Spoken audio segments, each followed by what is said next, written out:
Hi everyone, God bless you. Good morning again. We're now going to enter the book of Leviticus. We all know the purpose of this not too busy to study is for you not to go days and even months without hearing the word of God. That's the purpose of this not too busy to study. And we'll be doing audio listening of God's word.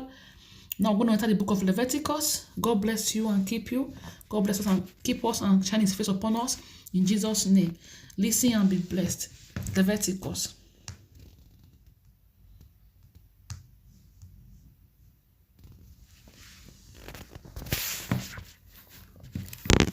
God bless you.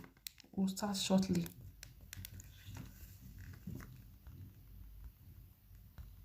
The third book of Moses, called Leviticus, chapter 1. And the Lord called unto Moses and spake unto him out of the tabernacle of the congregation, saying, Speak unto the children of Israel, and say unto them, If any man of you bring an offering unto the Lord, ye shall bring your offering of the cattle, even of the herd and of the flock. If his offering be a burnt sacrifice of the herd, let him offer a male without blemish. He shall offer it of his own voluntary will at the door of the tabernacle of the congregation before the Lord. And he shall put his hand upon the head of the burnt offering, and it shall be accepted for him to make atonement for him. And he shall kill the bullock before the Lord, and the priests Aaron's son shall bring the blood, and sprinkle the blood round about upon the altar that is by the door of the tabernacle of the congregation. And he shall flay the burnt offering, and cut it into his pieces. And the sons of Aaron the priest shall put fire upon the altar, and lay the wood in order upon the fire. And the priest Aaron's son shall lay the parts, the head and the fat, in order upon the wood that is on the fire which is upon the altar. But his inwards and his legs shall he wash in water, and the priest shall burn all on the altar to be a burnt sacrifice, and offering made by fire of a sweet savor unto the Lord. And if his offering be of the flocks, namely of the sheep or of the goats for a burnt sacrifice, he shall bring it a male without blemish, and he shall kill it on the side of the altar northward before the Lord. And the priest Aaron's son shall sprinkle his blood round about upon the altar. And he shall cut it into his pieces with his head and his fat, and the priest shall lay them in order on the wood that is on the fire which is upon the altar. But he shall wash the inwards and the legs with water, and the priest shall bring it all, and burn it upon the altar. It is a burnt sacrifice, an offering made by fire of a sweet savor unto the Lord. And if the burnt sacrifice for his offering to the Lord be of fowls, then he shall bring his offering of turtle doves or of young pigeons. And the priest shall bring it unto the altar, and wring off his head, and burn it on the altar. And the blood thereof shall be wrung out at the side of the altar, and he shall pluck away his crop with his feathers, and cast it beside the altar on the east part, by the place of the ashes. And he shall cleave it with the wings thereof, but shall not divide it asunder. And the priest shall burn it upon the altar, upon the wood that is upon the fire. It is a burnt sacrifice, and offering made by fire of a sweet savor unto the Lord. Chapter 2. And when any will offer a meat offering unto the Lord, his offering shall be of fine flour, and he shall pour oil upon it, and put frankincense thereon. And he shall bring it to Aaron's sons the priests, and he shall take thereout his handful of the flour thereof, and of the oil thereof, with all the frankincense thereof, and the priest shall burn the memorial of it upon the altar, to be an offering made by fire of a sweet savor unto the Lord. And the remnant of the meat offering shall be Aaron's and his sons. It is a thing most holy of the offerings of the Lord made by fire. And if thou bring an oblation of a meat offering, baken in the oven, It shall be unleavened cakes of fine flour mingled with oil, or unleavened wafers anointed with oil. And if thy oblation be a meat offering, baken in a pan, it shall be of fine flour unleavened, mingled with oil. Thou shalt part it in pieces, and pour oil thereon. It is a meat offering. And if thy oblation be a meat offering baken in the frying pan, it shall be made of fine flour with oil. And thou shalt bring the meat offering that is made of these things unto the Lord. And when it is presented unto the priest, he shall bring it unto the altar. And the priest shall take from the meat offering a memorial thereof, and shall burn it upon the altar. It is an offering made by fire, of a sweet savor unto the Lord. And that which is left of the meat offering shall be Aaron's and his sons. It is a thing most holy of the offerings of the Lord made by fire. No meat offering which ye shall bring unto the Lord shall be made with leaven, for ye shall burn no leaven nor any honey in any offering of the Lord made by fire. As for the oblation of the firstfruits, ye shall offer them unto the Lord, but they shall not be burnt on the altar for a sweet savor. And every oblation of thy meat offering shalt thou season with salt. Neither shalt thou suffer the salt of the covenant of thy God to be lacking from thy meat offering. With all thine offerings thou shalt offer salt. And if thou offer a meat offering of thy firstfruits unto the Lord, thou shalt offer for the meat offering of thy firstfruits green ears of corn, dried by the fire, even corn beaten out of full ears. And thou shalt put oil upon it, and lay frankincense thereon. It is a meat offering.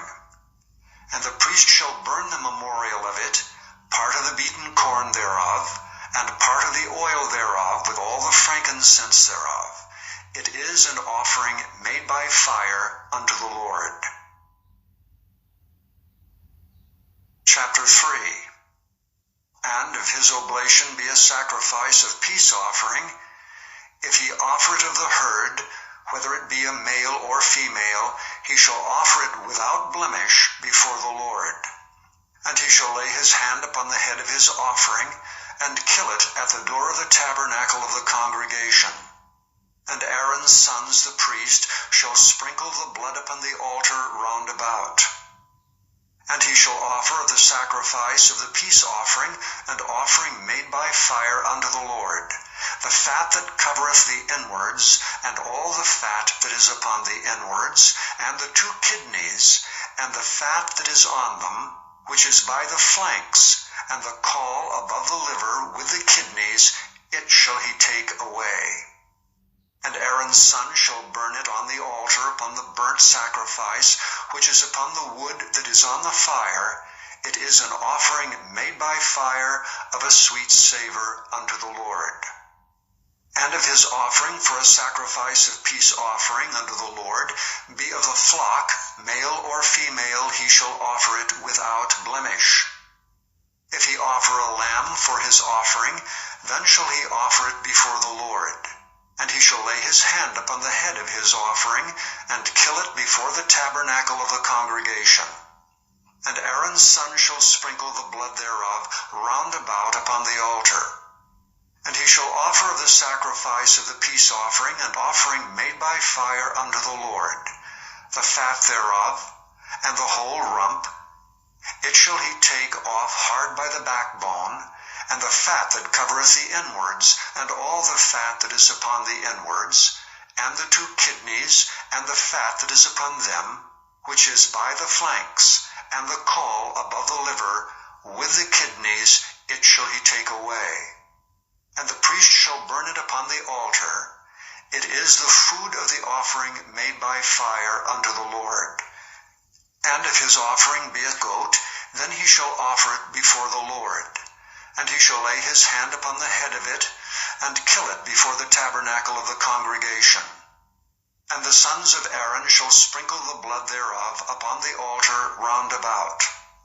And he shall offer thereof his offering, even an offering made by fire unto the Lord, the fat that covereth the inwards, and all the fat that is upon the inwards, and the 2 kidneys, and the fat that is upon them, which is by the flanks, and the caul above the liver, with the kidneys, it shall he take away. And the priest shall burn them upon the altar. It is the food of the offering made by fire for a sweet savor. All the fat is the Lord's. It shall be a perpetual statute for your generations throughout all your dwellings, that ye eat neither fat nor blood. Chapter 4. And the Lord spake unto Moses, saying, Speak unto the children of Israel, saying, If a soul shall sin through ignorance against any of the commandments of the Lord concerning things which ought not to be done, and shall do against any of them, if the priest that is anointed do sin according to the sin of the people, then let him bring for his sin which he hath sinned a young bullock without blemish unto the Lord for a sin offering. And he shall bring the bullock unto the door of the tabernacle of the congregation before the Lord, and shall lay his hand upon the bullock's head, and kill the bullock before the Lord. And the priest that is anointed shall take of the bullock's blood, and bring it to the tabernacle of the congregation. And the priest shall dip his finger in the blood, and sprinkle of the blood 7 times before the Lord, before the veil of the sanctuary. And the priest shall put some of the blood upon the horns of the altar of sweet incense before the Lord, which is in the tabernacle of the congregation, and shall pour all the blood of the bullock at the bottom of the altar of the burnt offering, which is at the door of the tabernacle of the congregation.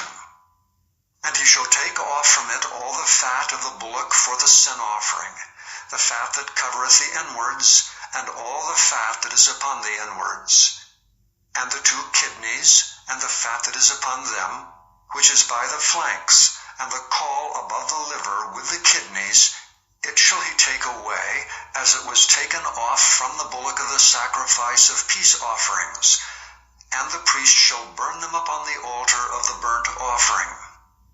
And the skin of the bullock, and all his flesh with his head, and with his legs, and his inwards, and his dung, even the whole bullock shall he carry forth without the camp unto a clean place, where the ashes are poured out, and burn him on the wood with fire.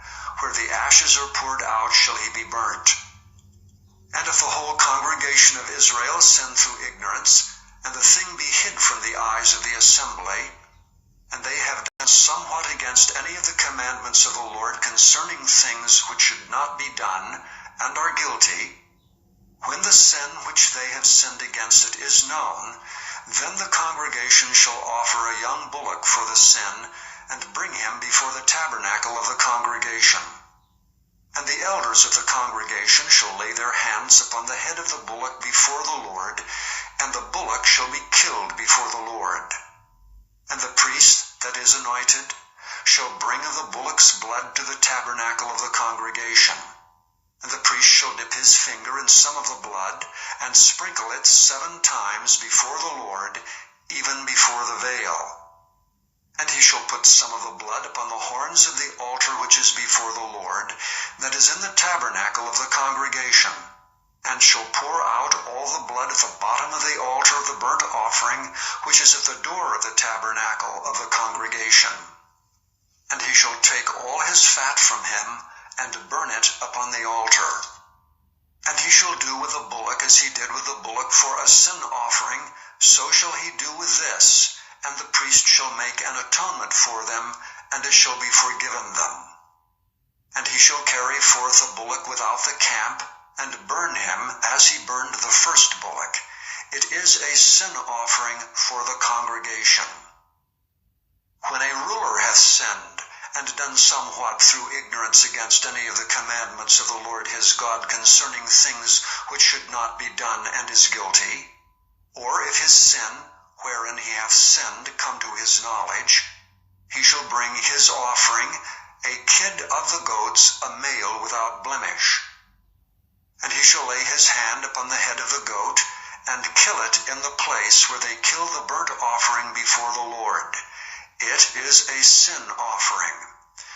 And the priest shall take of the blood of the sin offering with his finger, and put it upon the horns of the altar of burnt offering, and shall pour out his blood at the bottom of the altar of burnt offering. And he shall burn all his fat upon the altar, as the fat of the sacrifice of peace offerings. And the priest shall make an atonement for him, as concerning his sin, and it shall be forgiven him. And if any one of the common people sin through ignorance, while he doeth somewhat against any of the commandments of the Lord concerning things which ought not to be done, and be guilty, or if his sin which he hath sinned come to his knowledge, then he shall bring his offering a kid of the goats, a female without blemish, for his sin which he hath sinned. And he shall lay his hand upon the head of the sin offering, and slay the sin offering in the place of the burnt offering. And the priest shall take of the blood thereof with his finger, and put it upon the horns of the altar of burnt offering, and shall pour out all the blood thereof at the bottom of the altar. And he shall take away all the fat thereof, as the fat is taken away from off the sacrifice of peace offerings, and the priest shall burn it upon the altar for a sweet savor unto the Lord. And the priest shall make an atonement for him, and it shall be forgiven him. And if he bring a lamb for a sin offering, he shall bring it a female without blemish. And he shall lay his hand upon the head of the sin offering, and slay it for a sin offering in the place where they kill the burnt offering. And the priest shall take of the blood of the sin offering with his finger, and put it upon the horns of the altar of burnt offering, and shall pour out all the blood thereof at the bottom of the altar. And he shall take away all the fat thereof, as the fat of the lamb is taken away from the sacrifice of the peace offerings, and the priest shall burn them upon the altar, according to the offerings made by fire unto the Lord. And the priest shall make an atonement for his sin that he hath committed, and it shall be forgiven him. Chapter 5. And if a soul sin, and hear the voice of swearing, and is a witness, whether he hath seen or known of it, if he do not utter it, then he shall bear his iniquity. Or if a soul touch any unclean thing, whether it be a carcass of an unclean beast, or a carcass of unclean cattle, or the carcass of unclean creeping things, and if it be hidden from him, he also shall be unclean and guilty. Or if he touch the uncleanness of man, whatsoever uncleanness it be, that a man shall be defiled withal, and it be hid from him, when he knoweth of it, then he shall be guilty. Or if a soul swear, pronouncing with his lips to do evil, or to do good, whatsoever it be that a man shall pronounce with an oath, and it be hid from him, when he knoweth of it, then he shall be guilty in one of these.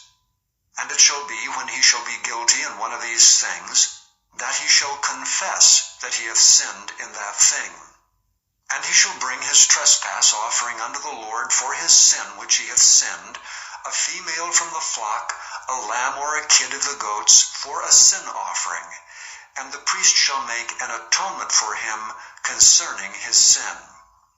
And if he be not able to bring a lamb, then he shall bring for his trespass which he hath committed 2 turtle doves, or 2 young pigeons unto the Lord, one for a sin offering, and the other for a burnt offering. And he shall bring them unto the priest, who shall offer that which is for the sin offering first, and wring off his head from his neck, but shall not divide it asunder, and he shall sprinkle of the blood of the sin offering upon the side of the altar, and the rest of the blood shall be wrung out at the bottom of the altar. It is a sin offering. And he shall offer the second for a burnt offering, according to the manner, and the priest shall make an atonement for him for his sin which he hath sinned, and it shall be forgiven him. But if he be not able to bring 2 turtle doves or 2 young pigeons, then he that sinned shall bring for his offering the 10th part of an ephah of fine flour for a sin offering. He shall put no oil upon it, neither shall he put any frankincense thereon, for it is a sin offering. Then shall he bring it to the priest, and the priest shall take his handful of it, even a memorial thereof, and burn it on the altar, according to the offerings made by fire unto the Lord. It is a sin offering. And the priest shall make an atonement for him, as touching his sin that he hath sinned in one of these, and it shall be forgiven him. And the remnant shall be the priest's as a meat offering. And the Lord spake unto Moses, saying, If a soul commit a trespass, and sin through ignorance in the holy things of the Lord, then he shall bring for his trespass unto the Lord a ram without blemish out of the flocks, with thy estimation of 5 shekels of silver, after the shekel of the sanctuary, for a trespass offering. And he shall make amends for the harm that he hath done in the holy thing, and shall add the 5th part thereto, and give it unto the priest. And the priest shall make an atonement for him with the ram of the trespass offering, and it shall be forgiven him. And if a soul sin, and commit any of these things which are forbidden to be done by the commandments of the Lord, though he wist it not, yet is he guilty, and shall bear his iniquity. And he shall bring a ram without blemish out of the flock, with thy estimation for a trespass offering unto the priest. And the priest shall make an atonement for him concerning his ignorance wherein he erred, and wist it not, and it shall be forgiven him. It is a trespass offering. He hath certainly trespassed against the Lord.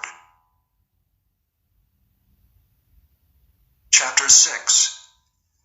And the Lord spake unto Moses, saying, If a soul sin, and commit a trespass against the Lord, and lie unto his neighbor in that which was delivered him to keep, or in fellowship, or in a thing taken away by violence, or hath deceived his neighbor, or hath found that which was lost, and lieth concerning it, and sweareth falsely, in any of all these that a man doeth, sinning therein, then it shall be, because he hath sinned and is guilty, that he shall restore that which he took violently away, or the thing which he hath deceitfully gotten, or that which was delivered him to keep, or the lost thing which he found, or all that about which he hath sworn falsely.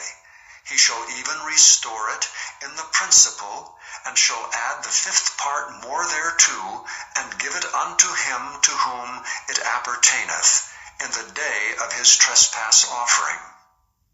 And he shall bring his trespass offering unto the Lord, a ram without blemish out of the flock, with thy estimation for a trespass offering unto the priest. And the priest shall make an atonement for him before the Lord, and it shall be forgiven him for anything of all that he hath done in trespassing therein. And the Lord spake unto Moses, saying, Command Aaron and his sons, saying, This is the law of the burnt offering. It is the burnt offering because of the burning upon the altar all night unto the morning, and the fire of the altar shall be burning in it. And the priest shall put on his linen garment, and his linen breeches shall he put upon his flesh, and take up the ashes which the fire hath consumed with the burnt offering on the altar, and he shall put them beside the altar. And he shall put off his garments, and put on other garments, and carry forth the ashes without the camp unto a clean place. And the fire upon the altar shall be burning in it, it shall not be put out, and the priest shall burn wood on it every morning, and lay the burnt offering in order upon it, and he shall burn thereon the fat of the peace offerings. The fire shall ever be burning upon the altar, it shall never go out. And this is the law of the meat offering. The sons of Aaron shall offer it before the Lord before the altar. And he shall take of it his handful of the flour of the meat offering, and of the oil thereof, and all the frankincense which is upon the meat offering, and shall burn it upon the altar for a sweet savor, even the memorial of it unto the Lord. And the remaining remainder thereof shall Aaron and his sons eat. With unleavened bread shall it be eaten in the holy place. In the court of the tabernacle of the congregation they shall eat it. It shall not be baken with leaven. I have given it unto them for their portion of my offerings made by fire. It is most holy, as is the sin offering, and as the trespass offering. All the males among the children of Aaron shall eat of it. It shall be a statute forever in your generations concerning the offerings of the Lord made by fire. Every one that toucheth them shall be holy. And the Lord spake unto Moses, saying, This is the offering of Aaron and of his sons, which they shall offer unto the Lord in the day when he is anointed. The 10th part of an ephah fine flour for a meat offering perpetual, half of it in the morning, and half thereof at night. In a pan it shall be made with oil, and when it is baken, thou shalt bring it in, and the baken pieces of the meat offering shalt thou offer for a sweet savor unto the Lord. And the priest of his sons that is anointed in his stead shall offer it. It is a statute forever unto the Lord. It shall be wholly burnt. For every meat offering for the priest shall be wholly burnt. It shall not be eaten. And the Lord spake unto Moses, saying, Speak unto Aaron and to his sons, saying, This is the law of the sin offering. In the place where the burnt offering is killed shall the sin offering be killed before the Lord. It is most holy. The priest that offereth it for sin shall eat it, and the holy place shall it be eaten in the court of the tabernacle of the congregation. Whatsoever shall touch the flesh thereof shall be holy, and when there is sprinkled of the blood thereon upon any garment, thou shalt wash that whereon it was sprinkled in the holy place.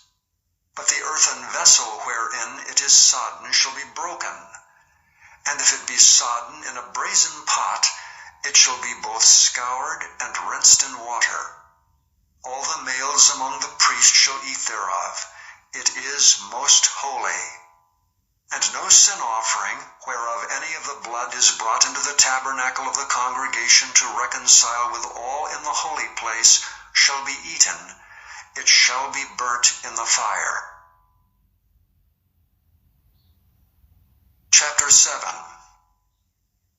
Likewise, this is the law of the trespass offering. It is most holy. In the place where they kill the burnt offering shall they kill the trespass offering, and the blood thereof shall be sprinkled round about upon the altar. And he shall offer of it all the fat thereof, the rump and the fat that covereth the inwards, and the 2 kidneys, and the fat that is on them, which is by the flanks, and the caul that is above the liver with the kidneys, it shall he take away. And the priest shall burn them upon the altar for an offering made by fire unto the Lord. It is a trespass offering. Every male among the priests shall eat thereof. It shall be eaten in the holy place. It is most holy. As the sin offering is, so is the trespass offering. There is one law for them. The priest that maketh atonement therewith shall have it. And the priest that offereth any man's burnt offering, even the priest shall have to himself the skin of the burnt offering which he hath offered. And all the meat offering that is baken in the oven, and all that is dressed in the frying pan, and in the pan shall be the priest that offereth it. And every meat offering mingled with oil and dry shall all the sons of Aaron have, one as much as another. And this is the law of the sacrifice of peace offerings which he shall offer unto the Lord. If he offer it for a thanksgiving, then he shall offer with the sacrifice of thanksgiving unleavened cakes mingled with oil, and unleavened wafers anointed with oil, and cakes mingled with oil of fine flour fried. Besides the cakes, he shall offer for his offering leavened bread with the sacrifice of thanksgiving of his peace offerings. And it he shall offer one out of a whole oblation for an heave offering unto the Lord, and it shall be the priest that sprinkleth the blood of the peace offerings. And the flesh of the sacrifice of his peace offerings for thanksgiving shall be eaten the same day that it is offered. He shall not leave any of it until the morning. But if the sacrifice of his offering be a vow, or a voluntary offering, it shall be eaten the same day that he offereth his sacrifice, and on the morrow also the remainder of it shall be eaten. But the remainder of the flesh of the sacrifice on the third day shall be burnt with fire. And if any of the flesh of the sacrifice of his peace offerings be eaten at all on the third day, it shall not be accepted, neither shall it be imputed unto him that offereth it. It shall be an abomination, and the soul that eateth of it shall bear his iniquity. And the flesh that toucheth any unclean thing shall not be eaten. It shall be burnt with fire. And as for the flesh, all that be clean shall eat thereof. But the soul that eateth of the flesh of the sacrifice of peace offerings, that pertain unto the Lord, having his uncleanness upon him, even that soul shall be cut off from his people. Moreover, the soul that shall touch any unclean thing, as the uncleanness of man, or any unclean beast, or any abominable unclean thing, and eat of the flesh of the sacrifice of peace offerings, which pertain unto the Lord, even that soul shall be cut off from his people. And the Lord spake unto Moses, saying, Speak unto the children of Israel, saying, Ye shall eat no manner of fat, of ox, or of sheep, or of goat, and the fat of the beast that dieth of itself, and the fat of that which is torn with beasts, may be used in any other use, but ye shall in no wise eat of it. For whosoever eateth the fat of the beasts, of which men offer an offering made by fire unto the Lord, even the soul that eateth it shall be cut off from his people. Moreover, ye shall eat no manner of blood, whether it be of fowl or of beast, in any of your dwellings. Whatsoever soul it be that eateth any manner of blood, even that soul shall be cut off from his people. And the Lord spake unto Moses, saying, Speak unto the children of Israel, saying, He that offereth the sacrifice of his peace offerings unto the Lord shall bring his oblation unto the Lord of the sacrifice of his peace offerings. His own hand shall bring the offerings of the Lord made by fire, the fat with the breast, it shall he bring, that the breast may be waved for a wave offering before the Lord. And the priest shall burn the fat upon the altar, but the breast shall be Aaron's and his sons'. And the right shoulder shall ye give unto the priest for an heave offering of the sacrifices of your peace offerings.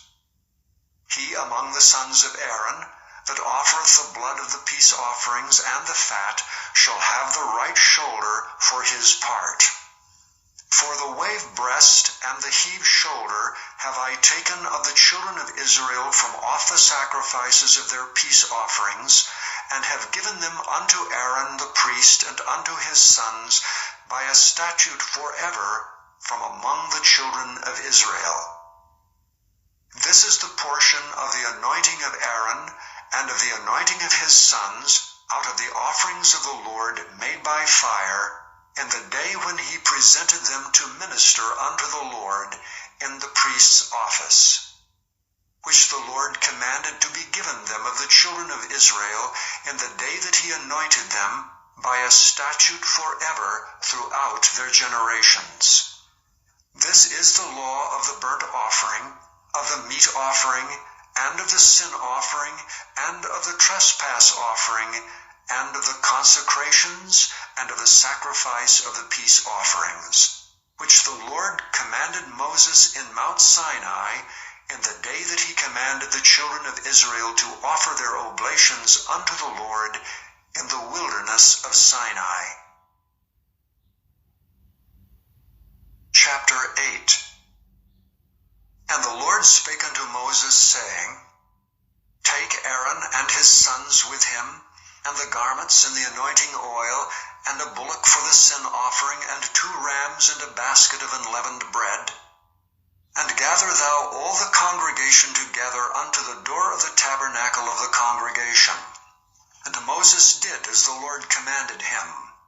And the assembly was gathered together unto the door of the tabernacle of the congregation. And Moses said unto the congregation, This is the thing which the Lord commanded to be done. And Moses brought Aaron and his sons, and washed them with water. And he put upon him the coat, and girded him with the girdle, and clothed him with the robe, and put the ephod upon him. And he girded him with the curious girdle of the ephod, and bound it unto him therewith. And he put the breastplate upon him. Also he put in the breastplate the Urim and the Thummim. And he put the mitre upon his head. Also upon the mitre, even upon his forefront, did he put the golden plate, the holy crown, as the Lord commanded Moses. And Moses took the anointing oil, and anointed the tabernacle, and all that was therein, and sanctified them. And he sprinkled thereof upon the altar 7 times, and anointed the altar and all his vessels, both the laver and his foot, to sanctify them. And he poured the anointing oil upon Aaron's head, and anointed him to sanctify him. And Moses brought Aaron's sons, and put coats upon them, and girded them with girdles, and put bonnets upon them, as the Lord commanded Moses. And he brought the bullock for the sin offering, and Aaron and his sons laid their hands upon the head of the bullock for the sin offering. And he slew it, and Moses took the blood, and put it upon the horns of the altar round about with his finger, and purified the altar, and poured the blood at the bottom of the altar, and sanctified it to make reconciliation upon it. And he took all the fat that was upon the inwards, and the caul above the liver, and the 2 kidneys and their fat, and Moses burned it upon the altar. But the bullock and his hide, his flesh, and his dung he burnt with fire without the camp, as the Lord commanded Moses. And he brought the ram for the burnt offering, and Aaron and his sons laid their hands upon the head of the ram. And he killed it, and Moses sprinkled the blood upon the altar round about. And he cut the ram into pieces, and Moses burnt the head, and the pieces, and the fat. And he washed the inwards and the legs in water, and Moses burnt the whole ram upon the altar.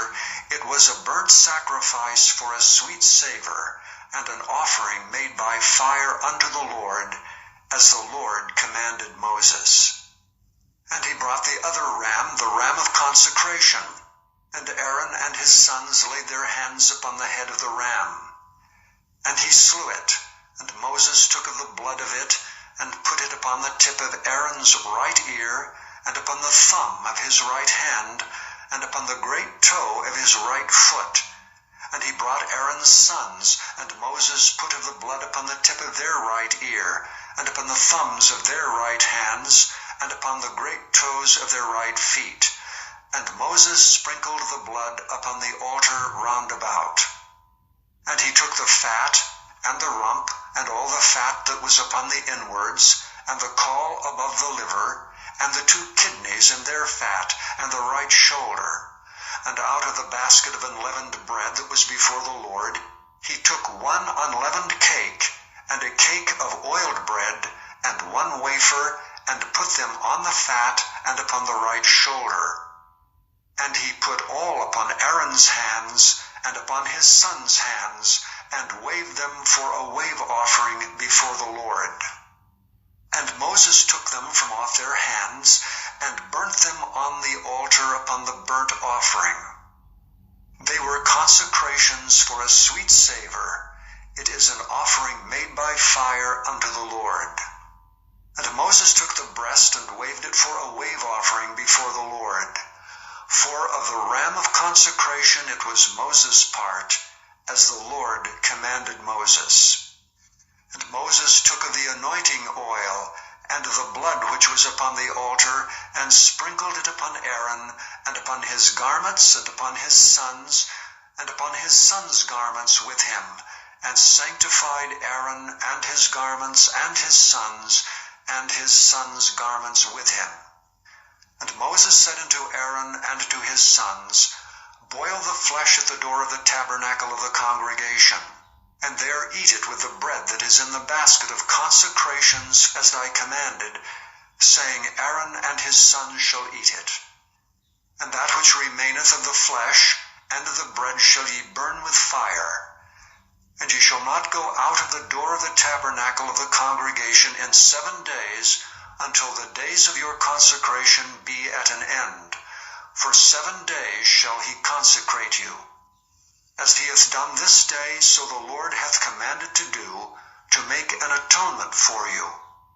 Therefore shall ye abide at the door of the tabernacle of the congregation day and night 7 days, and keep the charge of the Lord, that ye die not, for so I am commanded. So Aaron and his sons did all things which the Lord commanded by the hand of Moses. Chapter 9. And it came to pass on the 8th day that Moses called Aaron and his sons and the elders of Israel, and he said unto Aaron, Take thee a young calf for a sin offering, and a ram for a burnt offering without blemish, and offer them before the Lord. And unto the children of Israel thou shalt speak, saying, Take ye a kid of the goats for a sin offering, and a calf and a lamb, both of the first year without blemish for a burnt offering. Also a bullock and a ram for peace offerings to sacrifice before the Lord, and a meat offering mingled with oil, for today the Lord will appear unto you. And they brought that which Moses commanded before the tabernacle of the congregation. And all the congregation drew near and stood before the Lord. And Moses said, This is the thing which the Lord commanded that ye should do, and the glory of the Lord shall appear unto you. And Moses said unto Aaron, Go unto the altar and offer thy sin offering and thy burnt offering, and make an atonement for thyself and for the people, and offer the offering of the people, and make an atonement for them, as the Lord commanded. Aaron therefore went unto the altar, and slew the calf of the sin offering which was for himself. And the sons of Aaron brought the blood unto him, and he dipped his finger in the blood, and put it upon the horns of the altar, and poured out the blood at the bottom of the altar. But the fat and the kidneys, and the caul above the liver of the sin offering, he burnt upon the altar as the Lord commanded Moses. And the flesh and the hide he burnt with fire without the camp. And he slew the burnt offering, and Aaron's sons presented unto him the blood which he sprinkled round about upon the altar.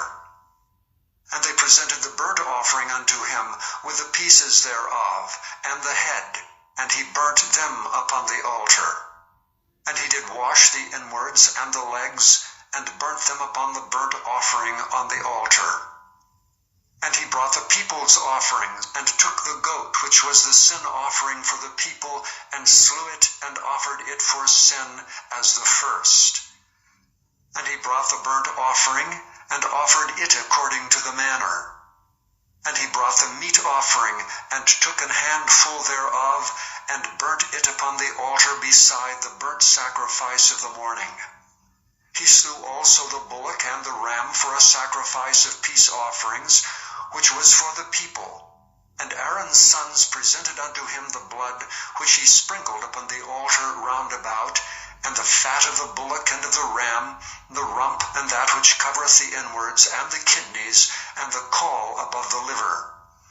And they put the fat upon the breasts, and he burnt the fat upon the altar. And the breasts and the right shoulder Aaron waved for a wave offering before the Lord, as Moses commanded. And Aaron lifted up his hand toward the people, and blessed them, and came down from offering of the sin offering and the burnt offering and peace offerings. And Moses and Aaron went into the tabernacle of the congregation and came out and blessed the people, and the glory of the Lord appeared unto all the people. And there came a fire out from before the Lord, and consumed upon the altar the burnt offering and the fat, which when all the people saw, they shouted and fell on their faces. Chapter 10. And Nadab and Abihu, the sons of Aaron, took either of them his censer, and put fire therein, and put incense thereon, and offered strange fire before the Lord, which he commanded them not. And there went out fire from the Lord, and devoured them, and they died before the Lord. Then Moses said unto Aaron, This is it that the Lord spake, saying, I will be sanctified in them that come nigh me, and before all the people I will be glorified. And Aaron held his peace. And Moses called Mishael and Elzaphan the sons of Uzziel, the uncle of Aaron, and said unto them, Come near, carry your brethren from before the sanctuary out of the camp. So they went near and carried them in their coats out of the camp, as Moses had said. And Moses said unto Aaron, and unto Eleazar, and unto Ithamar his sons, Uncover not your heads, neither rend your clothes, lest ye die, and lest wrath come upon all the people. But let your brethren, the whole house of Israel, bewail the burning which the Lord hath kindled. And ye shall not go out from the door of the tabernacle of the congregation, lest ye die, for the anointing oil of the Lord is upon you. And they did according to the word of Moses. And the Lord spake unto Aaron, saying, Do not drink wine nor strong drink, thou nor thy sons with thee, when ye go into the tabernacle of the congregation, lest ye die. It shall be a statute forever throughout your generations, and that ye may put difference between holy and unholy, and between unclean and clean. And that ye may teach the children of Israel all the statutes which the Lord hath spoken unto them by the hand of Moses. And Moses spake unto Aaron, and unto Eleazar, and unto Ithamar his sons that were left, Take the meat offering that remaineth of the offerings of the Lord made by fire, and eat it without leaven beside the altar, for it is most holy.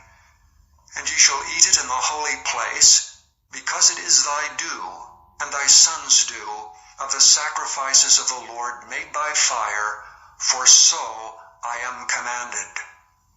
And the wave breast and heave shoulder shall ye eat in a clean place, thou and thy sons and thy daughters with thee, for they be thy due, and thy sons' due, which are given out of the sacrifices of peace offerings of the children of Israel. The heave shoulder and the wave breast shall they bring with the offerings made by fire the fat, to wave it for a wave offering before the Lord. And it shall be thine and thy sons with thee by a statute forever, as the Lord hath commanded. And Moses diligently sought the goat of the sin offering, and behold, it was burnt. And he was angry with Eleazar and Ithamar the sons of Aaron, which were left alive, saying, Wherefore have ye not eaten the sin offering in the holy place, seeing it is most holy, and God hath given it you to bear the iniquity of the congregation, to make atonement for them before the Lord? Behold, the blood of it was not brought in within the holy place. Ye should indeed have eaten it in the holy place, as I commanded. And Aaron said unto Moses, Behold, this day have they offered their sin offering and their burnt offering before the Lord, and such things have befallen me. And if I had eaten the sin offering today, should it have been accepted in the sight of the Lord? And when Moses heard that, he was content. Chapter 11. And the Lord spake unto Moses and to Aaron, saying unto them, Speak unto the children of Israel, saying, These are the beasts which ye shall eat among all the beasts that are on the earth. Whatsoever parteth the hoof, and is cloven-footed, and cheweth the cud among the beasts, that shall ye eat. Nevertheless, these shall ye not eat of them that chew the cud, or of them that divide the hoof. As the camel, because he cheweth the cud, but divideth not the hoof, he is unclean unto you. And the coney, because he cheweth the cud, but divideth not the hoof, he is unclean unto you. And the hare, because he cheweth the cud, but divideth not the hoof, he is unclean unto you. And the swine, though he divide the hoof, and be cloven-footed, yet he cheweth not the cud, he is unclean to you. Of their flesh shall ye not eat, and their carcass shall ye not touch, they are unclean to you. These shall ye eat of all that are in the waters, whatsoever hath fins and scales in the waters, in the seas and in the rivers, them shall ye eat. And all that have not fins and scales in the seas and in the rivers, and all that move in the waters, and of any living thing which is in the waters, they shall be an abomination unto you. They shall be even an abomination unto you. Ye shall not eat of their flesh, but ye shall have their carcasses in abomination. Whatsoever hath no fins nor scales in the waters, that shall be an abomination unto you. And these are they which ye shall have in abomination among the fowls. They shall not be eaten.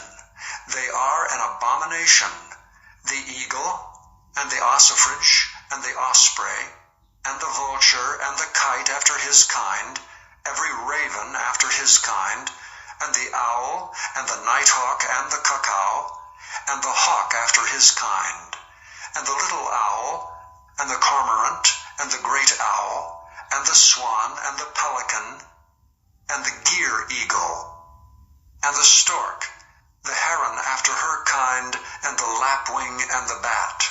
All fowls that creep, going upon all four, shall be an abomination unto you. Yet these may ye eat of, every flying creeping thing that goeth upon all four, which have legs above their feet, to leap withal upon the earth. Even these of them ye may eat, the locust after his kind, and the bald locust after his kind, and the beetle after his kind, and the grasshopper after his kind.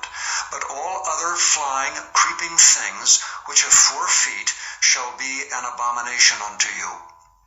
And for these ye shall be unclean. Whosoever toucheth the carcass of them shall be unclean until the even. And whosoever beareth aught of the carcass of them shall wash his clothes, and be unclean until the even. The carcasses of every beast which divideth the hoof, and is not cloven-footed, nor cheweth the cud, are unclean unto you. Every one that toucheth them shall be unclean. And whatsoever goeth upon his paws among all manner of beasts that go on all 4, those are unclean unto you. Whoso toucheth their carcass shall be unclean until the even. And he that beareth the carcass of them shall wash his clothes, and be unclean until the even. They are unclean unto you. These also shall be unclean unto you among the creeping things that creep upon the earth, the weasel, and the mouse, and the tortoise after his kind, and the ferret, and the chameleon, and the lizard, and the snail, and the mole. These are unclean to you among all that creep. Whosoever doth touch them, when they be dead, shall be unclean until the even. And upon whatsoever any of them, when they are dead, doth fall, it shall be unclean, whether it be any vessel of wood, or raiment, or skin, or sack, whatsoever vessel it be, wherein any work is done, it must be put into water, and it shall be unclean until the even, so it shall be cleansed. And every earthen vessel whereinto any of them falleth, whatsoever is in it shall be unclean, and ye shall break it. Of all meat which may be eaten, that on which such water cometh shall be unclean, and all drink that may be drunk in every such vessel shall be unclean. And everything whereupon any part of their carcass falleth shall be unclean, whether it be oven or ranges for pots, they shall be broken down, for they are unclean, and shall be unclean unto you. Nevertheless, a fountain or pit, wherein there is plenty of water, shall be clean, but that which toucheth their carcass shall be unclean. And if any part of their carcass fall upon any sowing seed which is to be sown, it shall be clean. But if any water be put upon the seed, and any part of their carcass fall thereon, it shall be unclean unto you. And if any beast, of which ye may eat, die, he that toucheth the carcass thereof shall be unclean until the even. And he that eateth of the carcass of it shall wash his clothes, and be unclean until the even. He also that beareth the carcass of it shall wash his clothes, and be unclean until the even. And every creeping thing that creepeth upon the earth shall be an abomination, it shall not be eaten. Whatsoever goeth upon the belly, whatsoever goeth upon all four, or whatsoever hath more feet among all creeping things that creep upon the earth, them ye shall not eat, for they are an abomination. Ye shall not make yourselves abominable with any creeping thing that creepeth, neither shall ye make yourselves unclean with them, that ye should be defiled thereby. For I am the Lord your God. Ye shall therefore sanctify yourselves, and ye shall be holy, for I am holy. Neither shall ye defile yourselves with any manner of creeping thing that creepeth upon the earth. For I am the Lord that bringeth you up out of the land of Egypt to be your God. Ye shall therefore be holy, for I am holy. This is the law of the beasts, and of the fowl, and of every living creature that moveth in the waters, and of every creature that creepeth upon the earth, to make a difference between the unclean and the clean, and between the beast that may be eaten, and the beast that may not be eaten. Chapter 12. And the Lord spake unto Moses, saying, Speak unto the children of Israel, saying, If a woman have conceived seed, and born a man-child, then she shall be unclean 7 days. According to the days of the separation for her infirmity shall she be unclean. And in the 8th day the flesh of his foreskin shall be circumcised. And she shall then continue in the blood of her purifying 33 days. She shall touch no hallowed thing, nor come into the sanctuary, until the days of her purifying be fulfilled.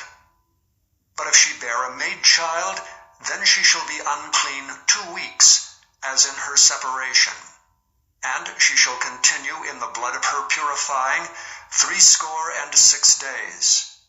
And when the days of her purifying are fulfilled, for a son or for a daughter, she shall bring a lamb of the first year for a burnt offering, and a young pigeon or a turtle dove for a sin offering, unto the door of the tabernacle of the congregation, unto the priest, who shall offer it before the Lord, and make an atonement for her, and she shall be cleansed from the issue of her blood.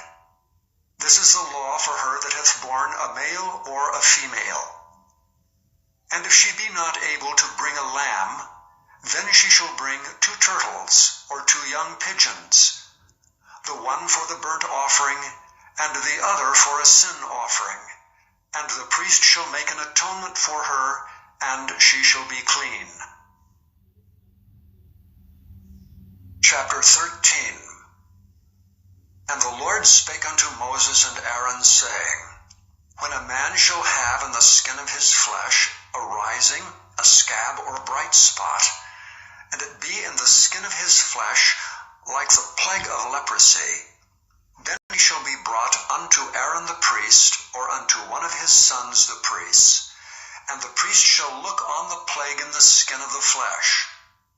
And when the hair in the plague is turned white, and the plague in sight be deeper than the skin of his flesh, it is a plague of leprosy, and the priest shall look on him and pronounce him unclean. If the bright spot be white in the skin of his flesh, and in sight be not deeper than the skin, and the hair thereof be not turned white, then the priest shall shut up him that hath the plague 7 days. And the priest shall look on him the 7th day, and behold, if the plague in his sight be at a stay, and the plague spread not in the skin, then the priest shall shut him up 7 days more. And the priest shall look on him again the 7th day, and behold, if the plague be somewhat dark, and the plague spread not in the skin, the priest shall pronounce him clean. It is but a scab, and he shall wash his clothes and be clean. But if the scab spread much abroad in the skin, after that he hath been seen of the priest for his cleansing, he shall be seen of the priest again.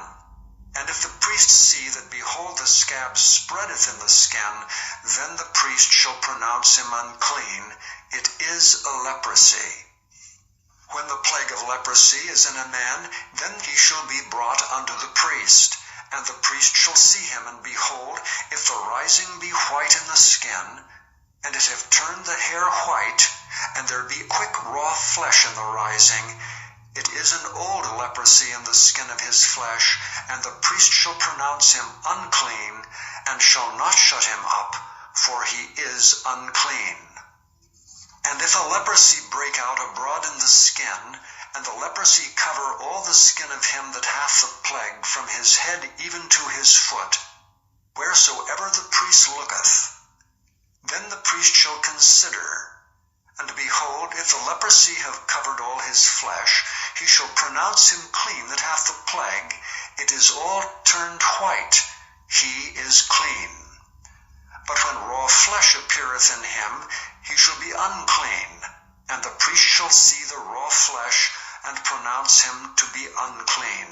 For the raw flesh is unclean, it is a leprosy. Or if the raw flesh turn again and be changed unto white, he shall come unto the priest. And the priest shall see him, and behold, if the plague be turned into white, then the priest shall pronounce him clean that hath the plague. He is clean. The flesh also, in which even in the skin thereof was a boil, and is healed, and in the place of the boil there be a white rising, or a bright spot, white and somewhat reddish, and it be showed to the priest. And if when the priest seeth it, behold, it be in sight lower than the skin, and the hair thereof be turned white, the priest shall pronounce him unclean. It is a plague of leprosy broken out of the boil. But if the priest look on it, and behold, there be no white hairs therein, and if it be not lower than the skin, but be somewhat dark, then the priest shall shut him up 7 days. And if it spread much abroad in the skin, then the priest shall pronounce him unclean. It is a plague. But if the bright spots stay in his place, and spread not, it is a burning boil, and the priest shall pronounce him clean. Or if there be any flesh in the skin, whereof there is a hot burning, and the quick flesh that burneth have a white bright spot, somewhat reddish or white, then the priest shall look upon it. And behold, if the hair in the bright spot be turned white, and if it be in sight deeper than the skin, it is a leprosy broken out of the burning. Wherefore the priest shall pronounce him unclean. It is the plague of leprosy. But if the priest look on it, and behold, there be no white hair in the bright spot, and it be no lower than the other's skin, but be somewhat dark, then the priest shall shut him up 7 days. And the priest shall look upon him the 7th day, and if it be spread much abroad in the skin, then the priest shall pronounce him unclean. It is the plague of leprosy. And if the bright spot stay in his place, and spread not in the skin, but it be somewhat dark, It is a rising of the burning, and the priest shall pronounce him clean, for it is an inflammation of the burning. If a man or woman have a plague upon the head or the beard, then the priest shall see the plague, and behold, if it be in sight deeper than the skin, and there be in it a yellow thin hair, then the priest shall pronounce him unclean. It is a dry scall, even a leprosy upon the head or beard. And if the priest look on the plague of the skull, and behold, it be not in sight deeper than the skin, and that there is no black hair in it, then the priest shall shut up him that hath the plague of the skull 7 days. And in the 7th day the priest shall look on the plague, and behold, if the skull spread not, and there be in it no yellow hair, and the skull be not in sight deeper than the skin, he shall be shaven, but the skull shall he not shave, and the priest shall shut up him that hath the skull 7 days more. And in the 7th day the priest shall look on the skull, and behold, if the skull be not spread in the skin, nor be in sight deeper than the skin, then the priest shall pronounce him clean, and he shall wash his clothes, and be clean. But if the skull spread much in the skin after his cleansing, then the priest shall look on him, and behold, if the skull be spread in the skin, the priest shall not seek for yellow hair, he is unclean. But if the skull be in his sight at a stay, and that there is black hair grown up therein, the skull is healed, he is clean, and the priest shall pronounce him clean. If a man also or a woman have in the skin of their flesh bright spots, even white bright spots, then the priest shall look. And behold, if the bright spots in the skin of their flesh be darkish white, it is a freckled spot that groweth in the skin, he is clean. And a man whose hair is fallen off his head, he is bald, yet is he clean. And he that hath his hair fallen off from the part of his head toward his face, he is forehead bald, yet is he clean. And if there be in the bald head, or bald forehead, a white reddish sore, it is a leprosy sprung up in his bald head or his bald forehead. Then the priest shall look upon it, and behold, if the rising of the sore be white reddish in his bald head, or in his bald forehead, as the leprosy appeareth in the skin of the flesh, he is a leprous man, he is unclean. The priest shall pronounce him utterly unclean, his plague is in his head. And the leper in whom the plague is, his clothes shall be rent, and his head bare, and he shall put a covering upon his upper lip, and shall cry, Unclean, unclean. All the days wherein the plague shall be in him, he shall be defiled. He is unclean, he shall dwell alone, without the camp shall his habitation be. The garment also that the plague of leprosy is in, whether it be a woolen garment or a linen garment, whether it be in the warp or woof, of linen or of woolen, whether in a skin or in anything made of skin, and if the plague be greenish or reddish in the garment, or in the skin, either in the warp or in the woof, or in anything of skin, it is a plague of leprosy, and shall be showed unto the priest. And the priest shall look upon the plague, and shut up it that hath the plague 7 days. And he shall look on the plague on the 7th day. If the plague be spread in the garment, either in the warp or in the woof, or in a skin, or in any work that is made of skin, the plague is fretting leprosy, it is unclean. He shall therefore burn that garment, whether warp or woof, in woolen or in linen, or anything of skin wherein the plague is. For it is a fretting leprosy, it shall be burnt in the fire. And if the priest shall look and behold the plague be not spread in the garment, either in the warp or in the woof, or in anything of skin, then the priest shall command that they wash the thing wherein the plague is, and he shall shut it up 7 days more. And the priest shall look on the plague, after that it is washed. And behold, if the plague have not changed his color, and the plague be not spread, it is unclean. Thou shalt burn it in the fire. It is fret inward, whether it be bare within or without. And if the priest look, and behold, the plague be somewhat dark after the washing of it, then he shall rend it out of the garment, or out of the skin, or out of the warp, or out of the woof. And if it appears still in the garment, either in the warp, or in the woof, or in anything of skin, it is a spreading plague. Thou shalt burn that wherein the plague is with fire. And the garment, either warp or woof, or whatsoever thing of skin it be, which thou shalt wash, if the plague be departed from them, then it shall be washed the second time, and shall be clean. This is the law of the plague of leprosy in a garment of woolen or linen, either in the warp or woof, or anything of skins, to pronounce it clean, or to pronounce it unclean. Chapter 14. And the Lord spake unto Moses, saying, This shall be the law of the leper in the day of his cleansing. He shall be brought unto the priest.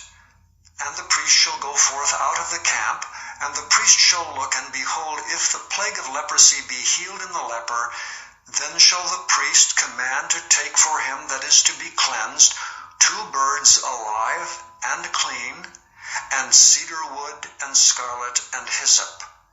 And the priest shall command that one of the birds be killed in an earthen vessel over running water. As for the living bird, he shall take it, and the cedar wood, and the scarlet, and the hyssop, and shall dip them and the living bird in the blood of the bird that was killed over the running water. And he shall sprinkle upon him that is to be cleansed from the leprosy 7 times, and shall pronounce him clean, and shall let the living bird loose into the open field. And he that is to be cleansed shall wash his clothes, and shave off all his hair, and wash himself in water, that he may be clean. And after that he shall come into the camp, and shall tarry abroad out of his tent 7 days. But it shall be on the 7th day that he shall shave all his hair off his head, and his beard, and his eyebrows, even all his hair he shall shave off. And he shall wash his clothes, also he shall wash his flesh in water, and he shall be clean. And on the 8th day he shall take 2 he-lambs without blemish, and 1 ewe lamb of the 1st year without blemish, and 3/10 deals of fine flour for a meat offering mingled with oil, and 1 log of oil. And the priest that maketh him clean shall present the man that is to be made clean, and those things before the Lord at the door of the tabernacle of the congregation. And the priest shall take 1 he-lamb, and offer him for a trespass offering, and the log of oil, and wave them for a wave offering before the Lord. And he shall slay the lamb in the place where he shall kill the sin offering and the burnt offering in the holy place. For as the sin offering is the priest's, so is the trespass offering, it is most holy. And the priest shall take some of the blood of the trespass offering, and the priest shall put it upon the tip of the right ear of him that is to be cleansed, and upon the thumb of his right hand, and upon the great toe of his right foot. And the priest shall take some of the log of oil, and pour it into the palm of his own left hand.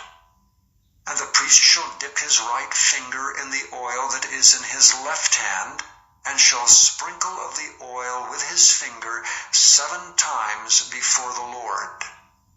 And of the rest of the oil that is in his hand shall the priest put upon the tip of the right ear of him that is to be cleansed, and upon the thumb of his right hand, and upon the great toe of his right foot, upon the blood of the trespass offering. And the remnant of the oil that is in the priest's hand he shall pour upon the head of him that is to be cleansed. and the priest shall make an atonement for him before the Lord.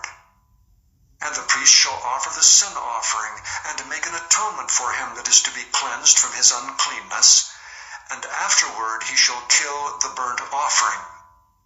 And the priest shall offer the burnt offering and the meat offering upon the altar, and the priest shall make an atonement for him, and he shall be clean.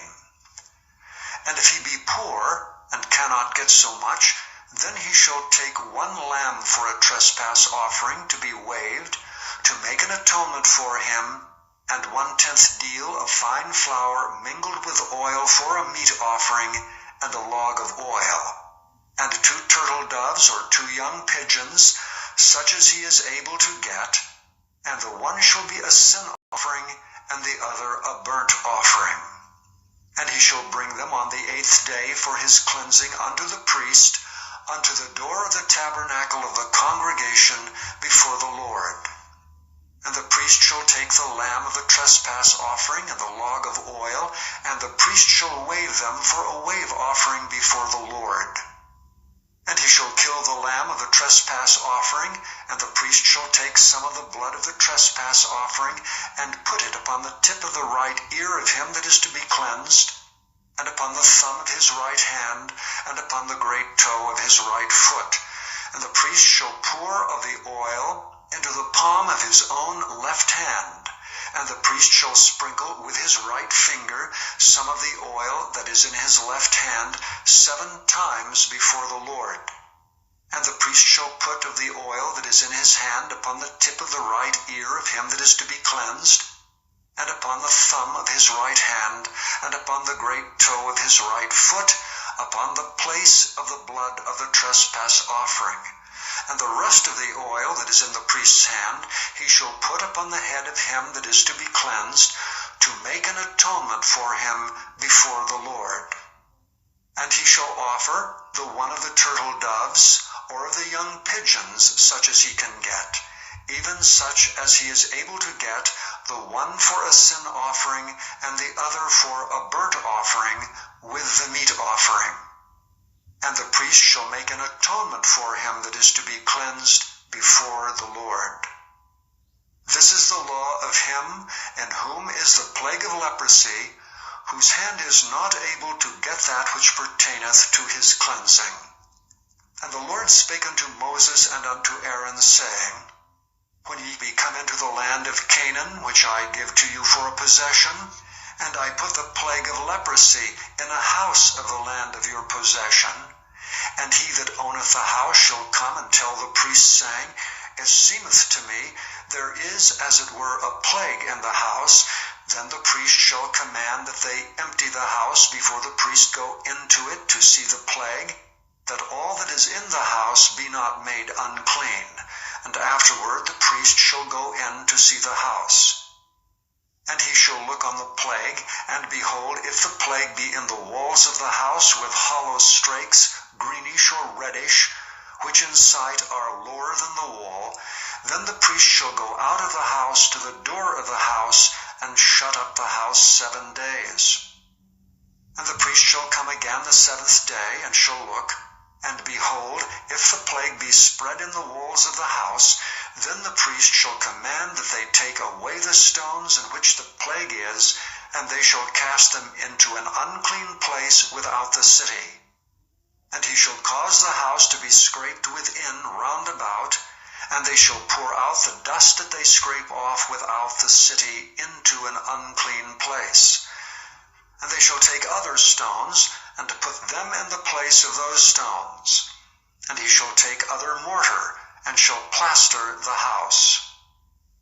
And if the plague come again, and break out in the house, after that he hath taken away the stones, and after he hath scraped the house, and after it is plastered, then the priest shall come and look, and behold, if the plague be spread in the house, it is a fretting leprosy in the house, it is unclean.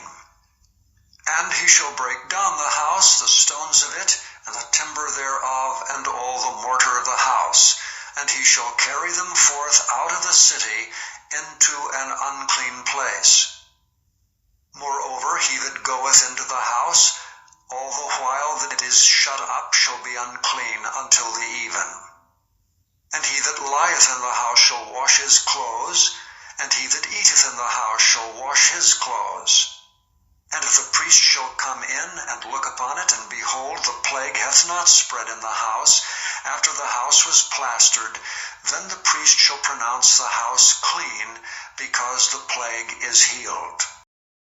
And he shall take to cleanse the house 2 birds, and cedar wood, and scarlet, and hyssop, and he shall kill the one of the birds in an earthen vessel over running water. And he shall take the cedar wood, and the hyssop, and the scarlet, and the living bird, and dip them in the blood of the slain bird, and in the running water, and sprinkle the house 7 times. And he shall cleanse the house with the blood of the bird, and with the running water, and with the living bird, and with the cedar wood, and with the hyssop, and with the scarlet. But he shall let go the living bird out of the city into the open fields, and make an atonement for the house, and it shall be clean.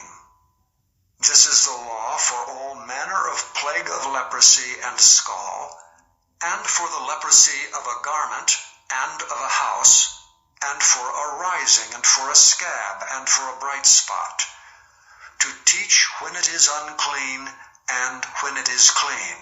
This is the law of leprosy. Chapter 15.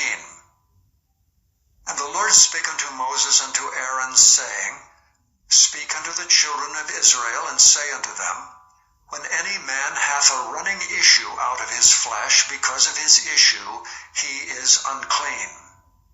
And this shall be his uncleanness in his issue, whether his flesh run with his issue, or his flesh be stopped from his issue, it is his uncleanness. Every bed whereon he lieth that hath the issue is unclean, and everything whereon he sitteth shall be unclean. And whosoever toucheth his bed shall wash his clothes, and bathe himself in water, and be unclean until the even. And he that sitteth on anything whereon he sat that hath the issue shall wash his clothes, and bathe himself in water, and be unclean until the even. And he that toucheth the flesh of him that hath the issue shall wash his clothes, and bathe himself in water, and be unclean until the even. And if he that hath the issue spit upon him that is clean, then he shall wash his clothes, and bathe himself in water, and be unclean until the even. And what saddle soever he rideth upon that hath the issue shall be unclean. And whosoever toucheth anything that was under him shall be unclean until the even. And he that beareth any of those things shall wash his clothes, and bathe himself in water, and be unclean until the even. And whomsoever he toucheth that hath the issue, and hath not rinsed his hands in water, he shall wash his clothes, and bathe himself in water, and be unclean until the even. And the vessel of earth that he toucheth which hath the issue shall be broken, and every vessel of wood shall be rinsed in water. When he that hath an issue is cleansed of his issue, then he shall number to himself 7 days for his clothes, and to bathe his flesh in running water, and shall be clean. And on the 8th day he shall take to him 2 turtle doves, or 2 young pigeons, and come before the Lord unto the door of the tabernacle of the congregation, and give them unto the priest. And the priest shall offer them, the one for a sin offering, and the other for a burnt offering. And the priest shall make an atonement for him before the Lord for his issue. And if any man's seed of copulation go out from him, then he shall wash all his flesh in water, and be unclean until the even. And every garment, and every skin whereon is the seed of copulation shall be washed with water, and be unclean until the even. The woman also with whom man shall lie with seed of copulation, they shall both bathe themselves in water, and be unclean until the even. And if a woman have an issue, and her issue in her flesh be blood, she shall be put apart 7 days, and whosoever toucheth her shall be unclean until the even. And everything that she lieth upon in her separation shall be unclean. Everything also that she sitteth upon shall be unclean. And whosoever toucheth her bed shall wash his clothes, and bathe himself in water, and be unclean until the even. And whosoever toucheth anything that she sat upon shall wash his clothes, and bathe himself in water, and be unclean until the even. And if it be on her bed, or on anything whereon she sitteth, when he toucheth it, he shall be unclean until the even. And if any man lie with her at all, and her flowers be upon him, he shall be unclean 7 days, and all the bed whereon he lieth shall be unclean. And if a woman have an issue of her blood many days out of the time of her separation, or if it run beyond the time of her separation, all the days of the issue of her uncleanness shall be as the days of her separation, she shall be unclean. Every bed whereon she lieth all the days of her issue shall be unto her as the bed of her separation, and whatsoever she sitteth upon shall be unclean as the uncleanness of her separation. And whosoever toucheth those things shall be unclean, and shall wash his clothes, and bathe himself in water, and be unclean until the even. But if she be cleansed of her issue, then she shall number to herself 7 days, and after that she shall be clean. And on the 8th day she shall take unto her 2 turtles, or 2 young pigeons, and bring them unto the priest to the door of the tabernacle of the congregation. And the priest shall offer the one for a sin offering, and the other for a burnt offering. And the priest shall make an atonement for her before the Lord for the issue of her uncleanness. Thus shall ye separate the children of Israel from their uncleanness, that they die not in their uncleanness when they defile my tabernacle that is among them. This is the law of him that hath an issue, and of him whose seed goeth from him, and is defiled therewith, and of her that is sick of her flowers, and of him that hath an issue, of the man and of the woman, and of him that lieth with her that is unclean. Chapter 16. And the Lord spake unto Moses after the death of the 2 sons of Aaron, when they offered before the Lord and died. And the Lord said unto Moses, Speak unto Aaron thy brother, that he come not at all times into the holy place within the veil before the mercy seat which is upon the ark, that he die not. For I will appear in the cloud upon the mercy seat. Thus shall Aaron come into the holy place, with a young bullock for a sin offering, and a ram for a burnt offering. He shall put on the holy linen coat, and he shall have the linen breeches upon his flesh, and shall be girded with a linen girdle, and with a linen mitre shall he be attired. These are holy garments, therefore shall he wash his flesh in water, and so put them on. And he shall take of the congregation of the children of Israel 2 kids of the goats for a sin offering, and 1 ram for a burnt offering. And Aaron shall offer his bullock of the sin offering, which is for himself, and make an atonement for himself and for his house. And he shall take the 2 goats, and present them before the Lord at the door of the tabernacle of the congregation. And Aaron shall cast lots upon the 2 goats, 1 lot for the Lord, and the other lot for the scapegoat. And Aaron shall bring the goat upon which the Lord's lot fell, and offer him for a sin offering. But the goat on which the lot fell to be the scapegoat shall be presented alive before the Lord, to make an atonement with him, and to let him go for a scapegoat into the wilderness. And Aaron shall bring the bullock of the sin offering, which is for himself, and shall make an atonement for himself and for his house, and shall kill the bullock of the sin offering, which is for himself. And he shall take a censer full of burning coals of fire from off the altar before the Lord, and his hands full of sweet incense beaten small, and bring it within the veil.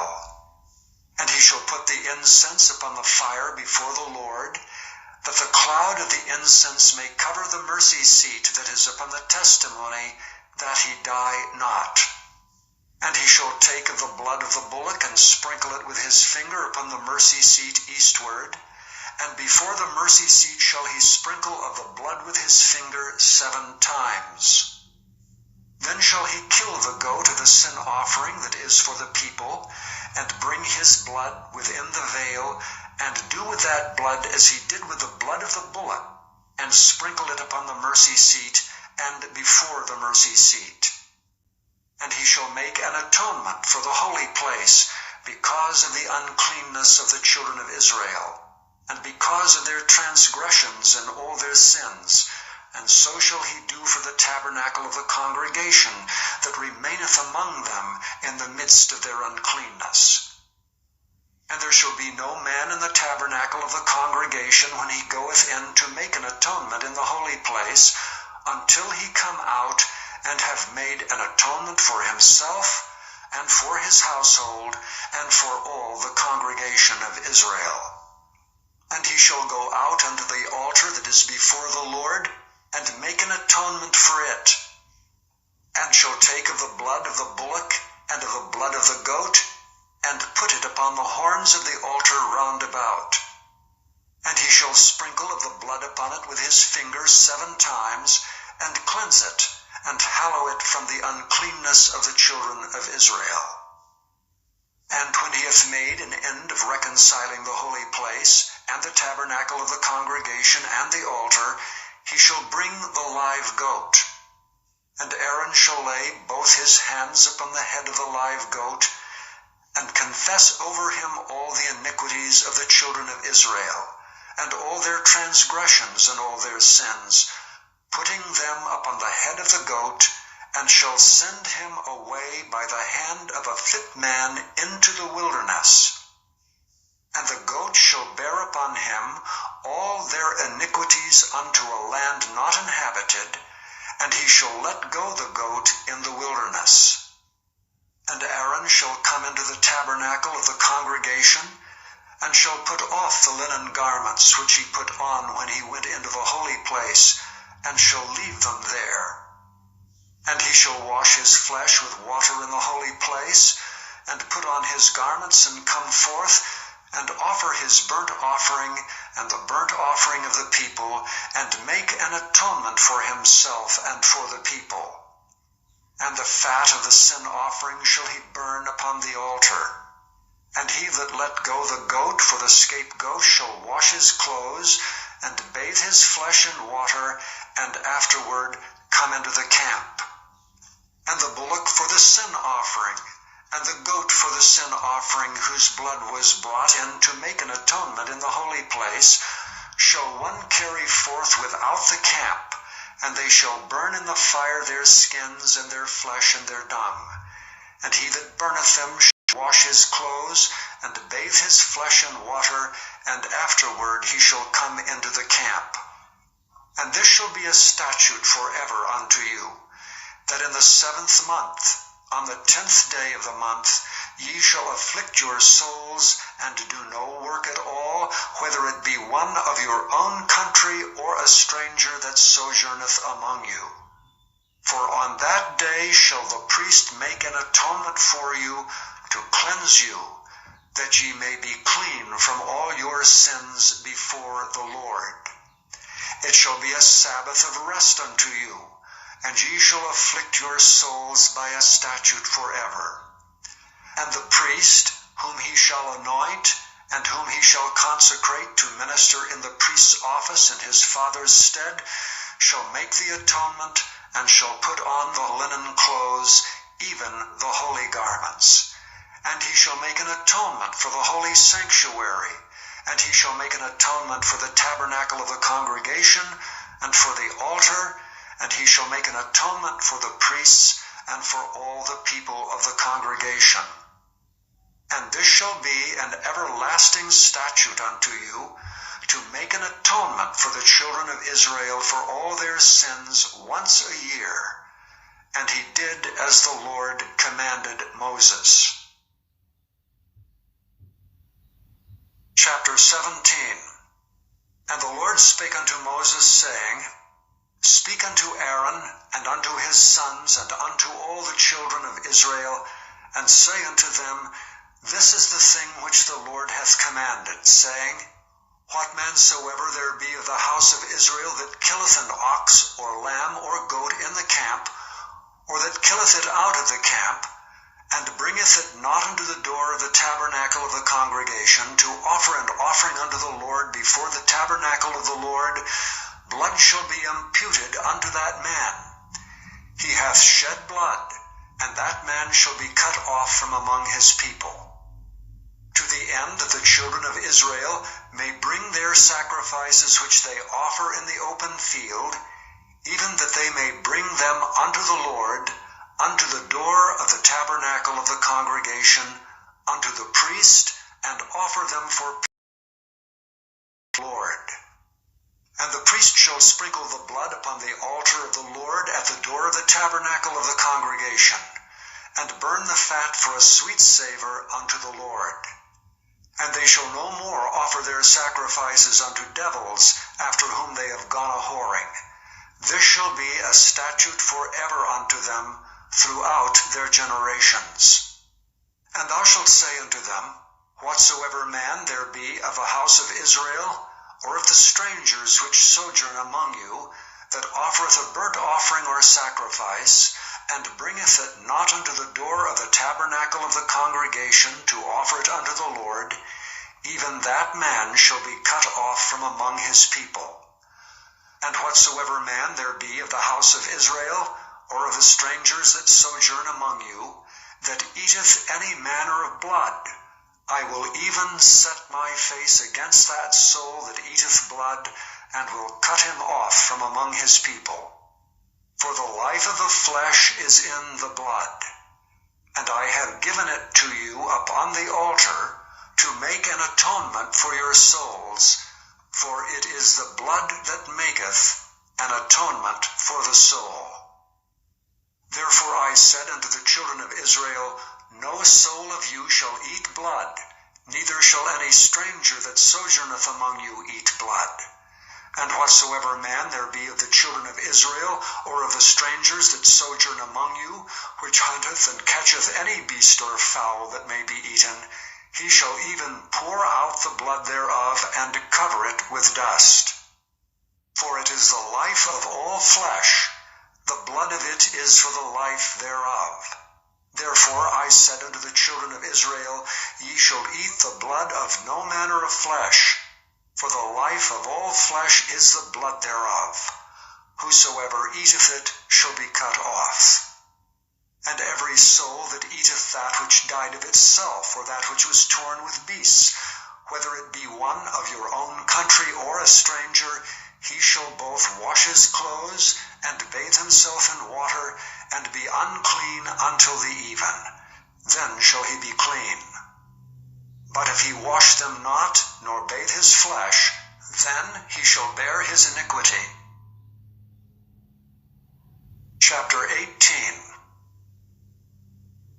And the Lord spake unto Moses, saying, Speak unto the children of Israel, and say unto them, I am the Lord your God. After the doings of the land of Egypt, wherein ye dwelt, shall ye not do. And after the doings of the land of Canaan, whither I bring you, shall ye not do. Neither shall ye walk in their ordinances. Ye shall do my judgments, and keep mine ordinances to walk therein. I am the Lord your God. Ye shall therefore keep my statutes and my judgments, which if a man do, he shall live in them. I am the Lord. None of you shall approach to any that is near of kin to him, to to uncover their nakedness. I am the Lord. The nakedness of thy father, or the nakedness of thy mother, shalt thou not uncover. She is thy mother, thou shalt not uncover her nakedness. The nakedness of thy father's wife shalt thou not uncover, it is thy father's nakedness. The nakedness of thy sister, the daughter of thy father, or daughter of thy mother, whether she be born at home or born abroad, even their nakedness thou shalt not uncover. The nakedness of thy son's daughter, or of thy daughter's daughter, even their nakedness thou shalt not uncover, for theirs is thine own nakedness. The nakedness of thy father's wife's daughter, begotten of thy father, she is thy sister, thou shalt not uncover her nakedness. Thou shalt not uncover the nakedness of thy father's sister. She is thy father's near kinswoman. Thou shalt not uncover the nakedness of thy mother's sister, for she is thy mother's near kinswoman. Thou shalt not uncover the nakedness of thy father's brother. Thou shalt not approach to his wife. She is thine aunt. Thou shalt not uncover the nakedness of thy daughter-in-law. She is thy son's wife. Thou shalt not uncover her nakedness. Thou shalt not uncover the nakedness of thy brother's wife. It is thy brother's nakedness. Thou shalt not uncover the nakedness of a woman and her daughter. Neither shalt thou take her son's daughter or her daughter's daughter to uncover her nakedness, for they are her near kinswomen. It is wickedness. Neither shalt thou take a wife to her sister to vex her, to uncover her nakedness beside the other in her lifetime. Also thou shalt not approach unto a woman to uncover her nakedness, as long as she is put apart for her uncleanness. Moreover, thou shalt not lie carnally with thy neighbor's wife, to defile thyself with her. And thou shalt not let any of thy seed pass through the fire to Moloch, neither shalt thou profane the name of thy God. I am the Lord.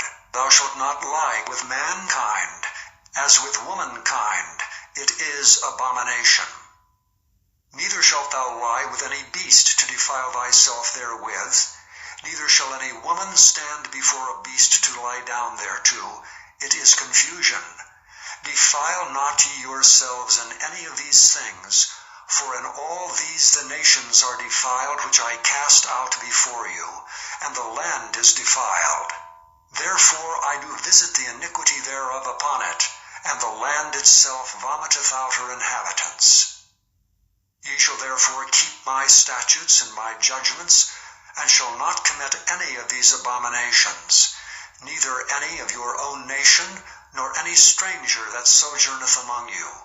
For all these abominations have the men of the land done, which were before you, and the land is defiled.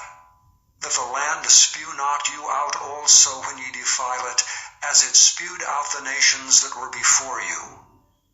For whosoever shall commit any of these abominations, even the souls that commit them shall be cut off from among their people.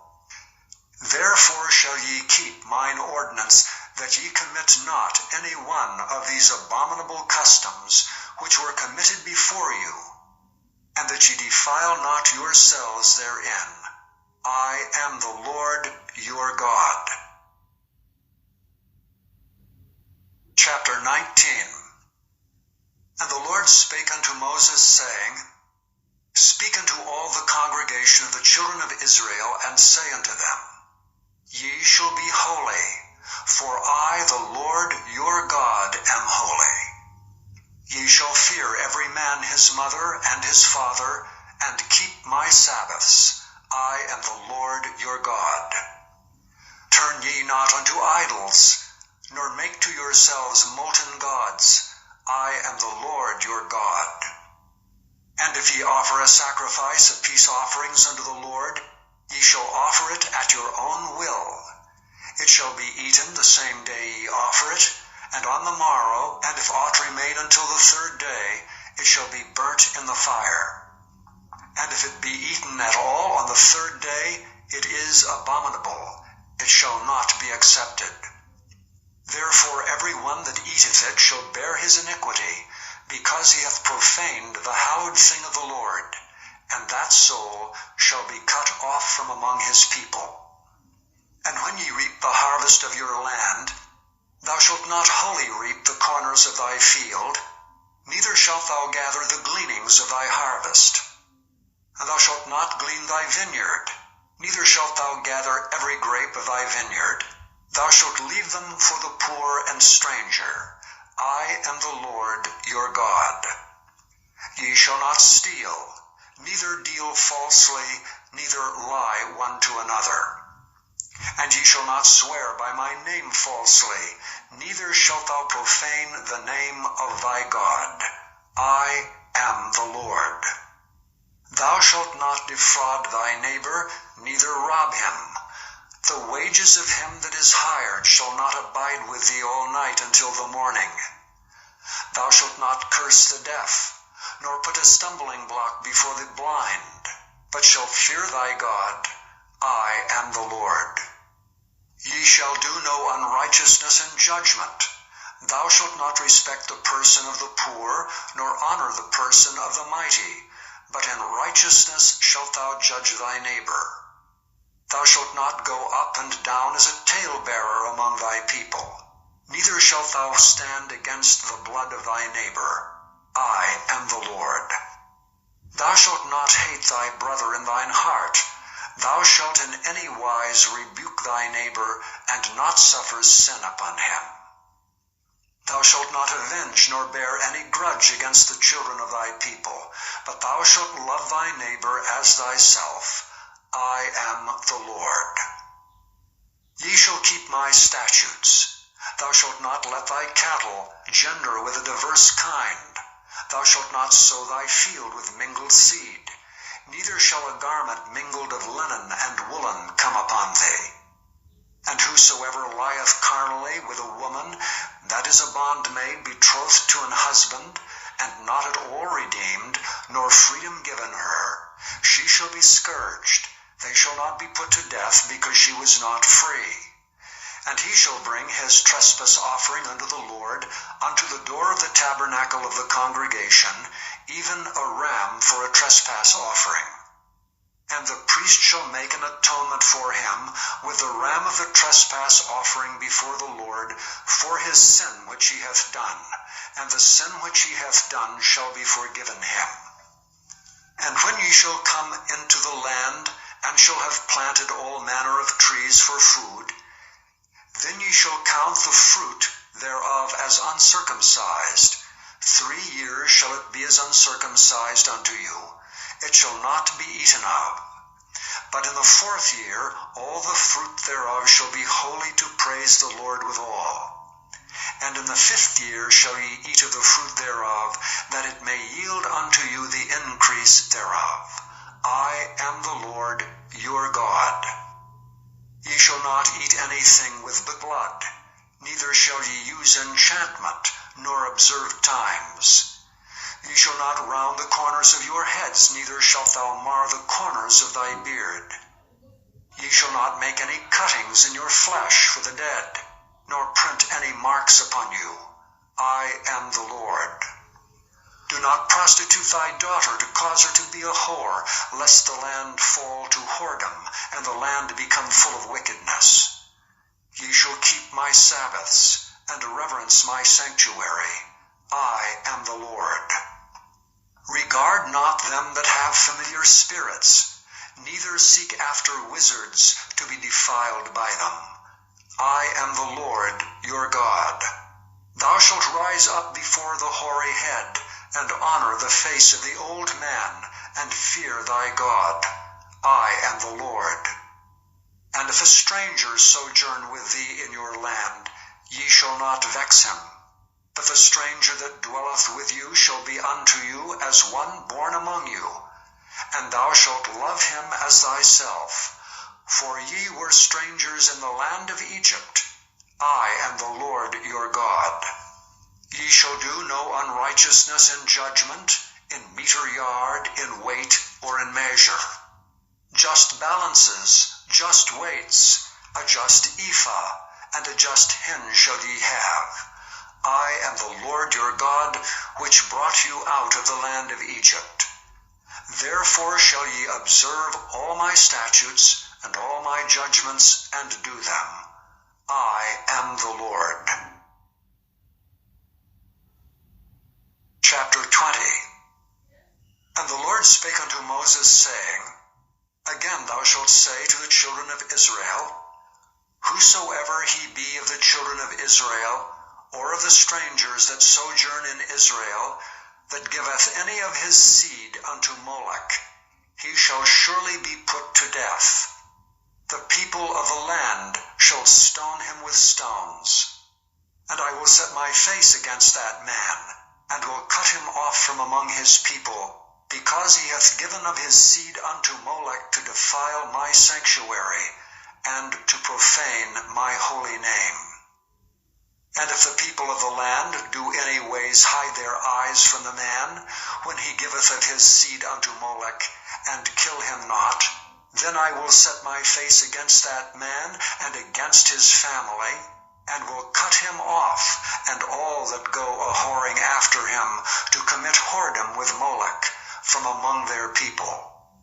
And the soul that turneth after such as have familiar spirits, and after wizards, to go a-whoring after them, I will even set my face against that soul, and will cut him off from among his people. Sanctify yourselves therefore, and be ye holy, for I am the Lord your God. And ye shall keep my statutes, and do them. I am the Lord which sanctify you. For every one that curseth his father or his mother shall be surely put to death. He hath cursed his father or his mother, his blood shall be upon him. And the man that committeth adultery with another man's wife, even he that committeth adultery with his neighbor's wife, the adulterer and the adulteress shall surely be put to death. And the man that lieth with his father's wife hath uncovered his father's nakedness. Both of them shall surely be put to death. Their blood shall be upon them. And if a man lie with his daughter-in-law, both of them shall surely be put to death. They have wrought confusion. Their blood shall be upon them. If a man also lie with mankind, as he lieth with a woman, both of them have committed an abomination. They shall surely be put to death. Their blood shall be upon them. And if a man take a wife and her mother, it is wickedness. They shall be burnt with fire, both he and they, that there be no wickedness among you. And if a man lie with a beast, he shall surely be put to death. And ye shall slay the beast. And if a woman approach unto any beast, and lie down thereto, thou shalt kill the woman and the beast. They shall surely be put to death. Their blood shall be upon them. And if a man shall take his sister, his father's daughter, or his mother's daughter, and see her nakedness, and she see his nakedness, it is a wicked thing, and they shall be cut off in the sight of their people. He hath uncovered his sister's nakedness, he shall bear his iniquity. And if a man shall lie with a woman having her sickness, and shall uncover her nakedness, he hath discovered her fountain, and she hath uncovered the fountain of her blood, and both of them shall be cut off from among their people. And thou shalt not uncover the nakedness of thy mother's sister, nor of thy father's sister, for he uncovereth his near kin. They shall bear their iniquity. And if a man shall lie with his uncle's wife, he hath uncovered his uncle's nakedness. They shall bear their sin, they shall die childless. And if a man shall take his brother's wife, it is an unclean thing. He hath uncovered his brother's nakedness, they shall be childless. Ye shall therefore keep all my statutes and all my judgments, and do them, that the land whither I bring you to dwell therein spew you not out. And ye shall not walk in the manners of the nation which I cast out before you, for they committed all these things, and therefore I abhorred them. But I have said unto you, ye shall inherit their land, and I will give it unto you to possess it, a land that floweth with milk and honey. I am the Lord your God, which have separated you from other people.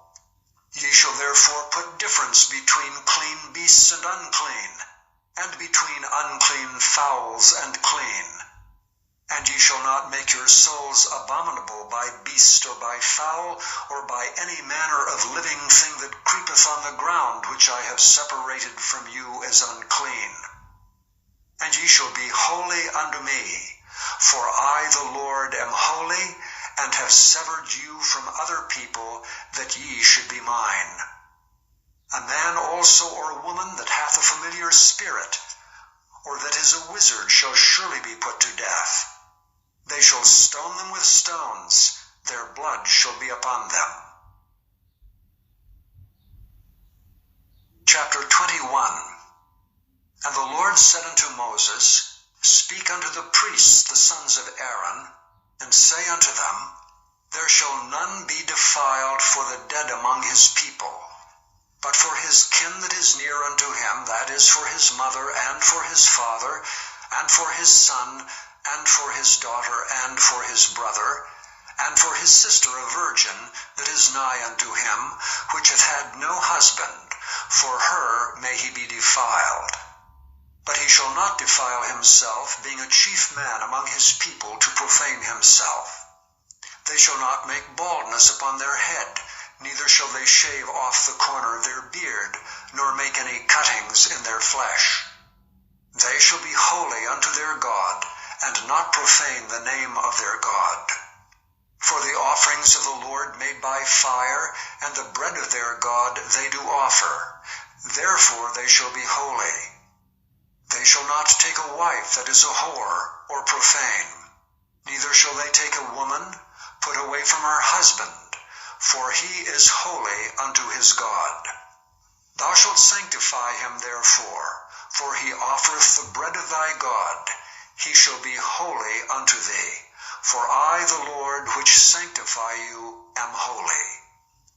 And the daughter of any priest, if she profane herself by playing the whore, she profaneth her father, she shall be burnt with fire. And he that is the high priest among his brethren, upon whose head the anointing oil was poured, and that is consecrated to put on the garments, shall not uncover his head, nor rend his clothes, neither shall he go into any dead body, nor defile himself for his father or for his mother. Neither shall he go out of the sanctuary, nor profane the sanctuary of his God. For the crown of the anointing oil of his God is upon him. I am the Lord.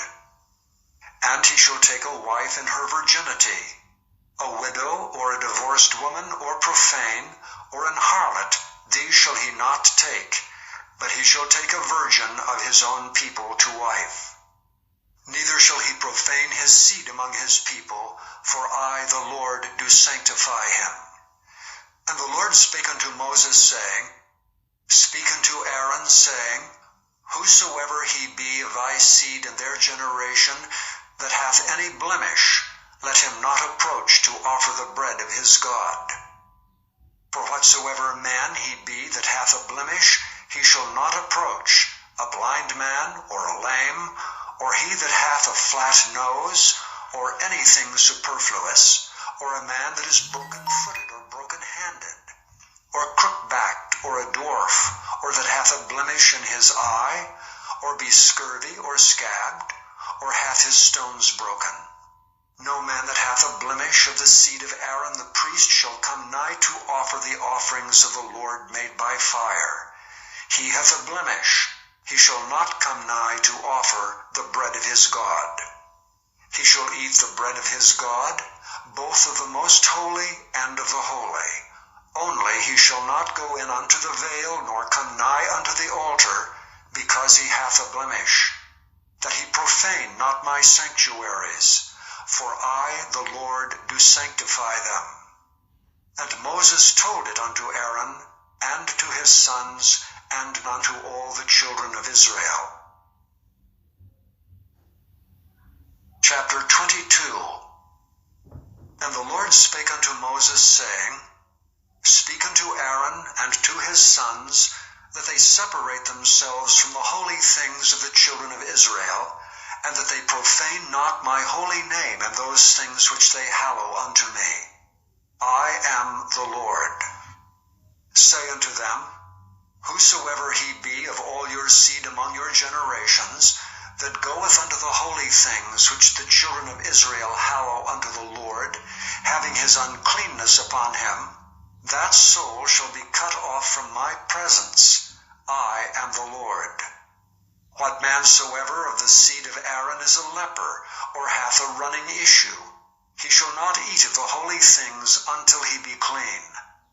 And whoso toucheth anything that is unclean by the dead, or a man whose seed goeth from him, or whosoever toucheth any creeping thing whereby he may be made unclean, or a man of whom he may take uncleanness, whatsoever uncleanness he hath, the soul which hath touched any such shall be unclean until even, and shall not eat of the holy things, unless he wash his flesh with water.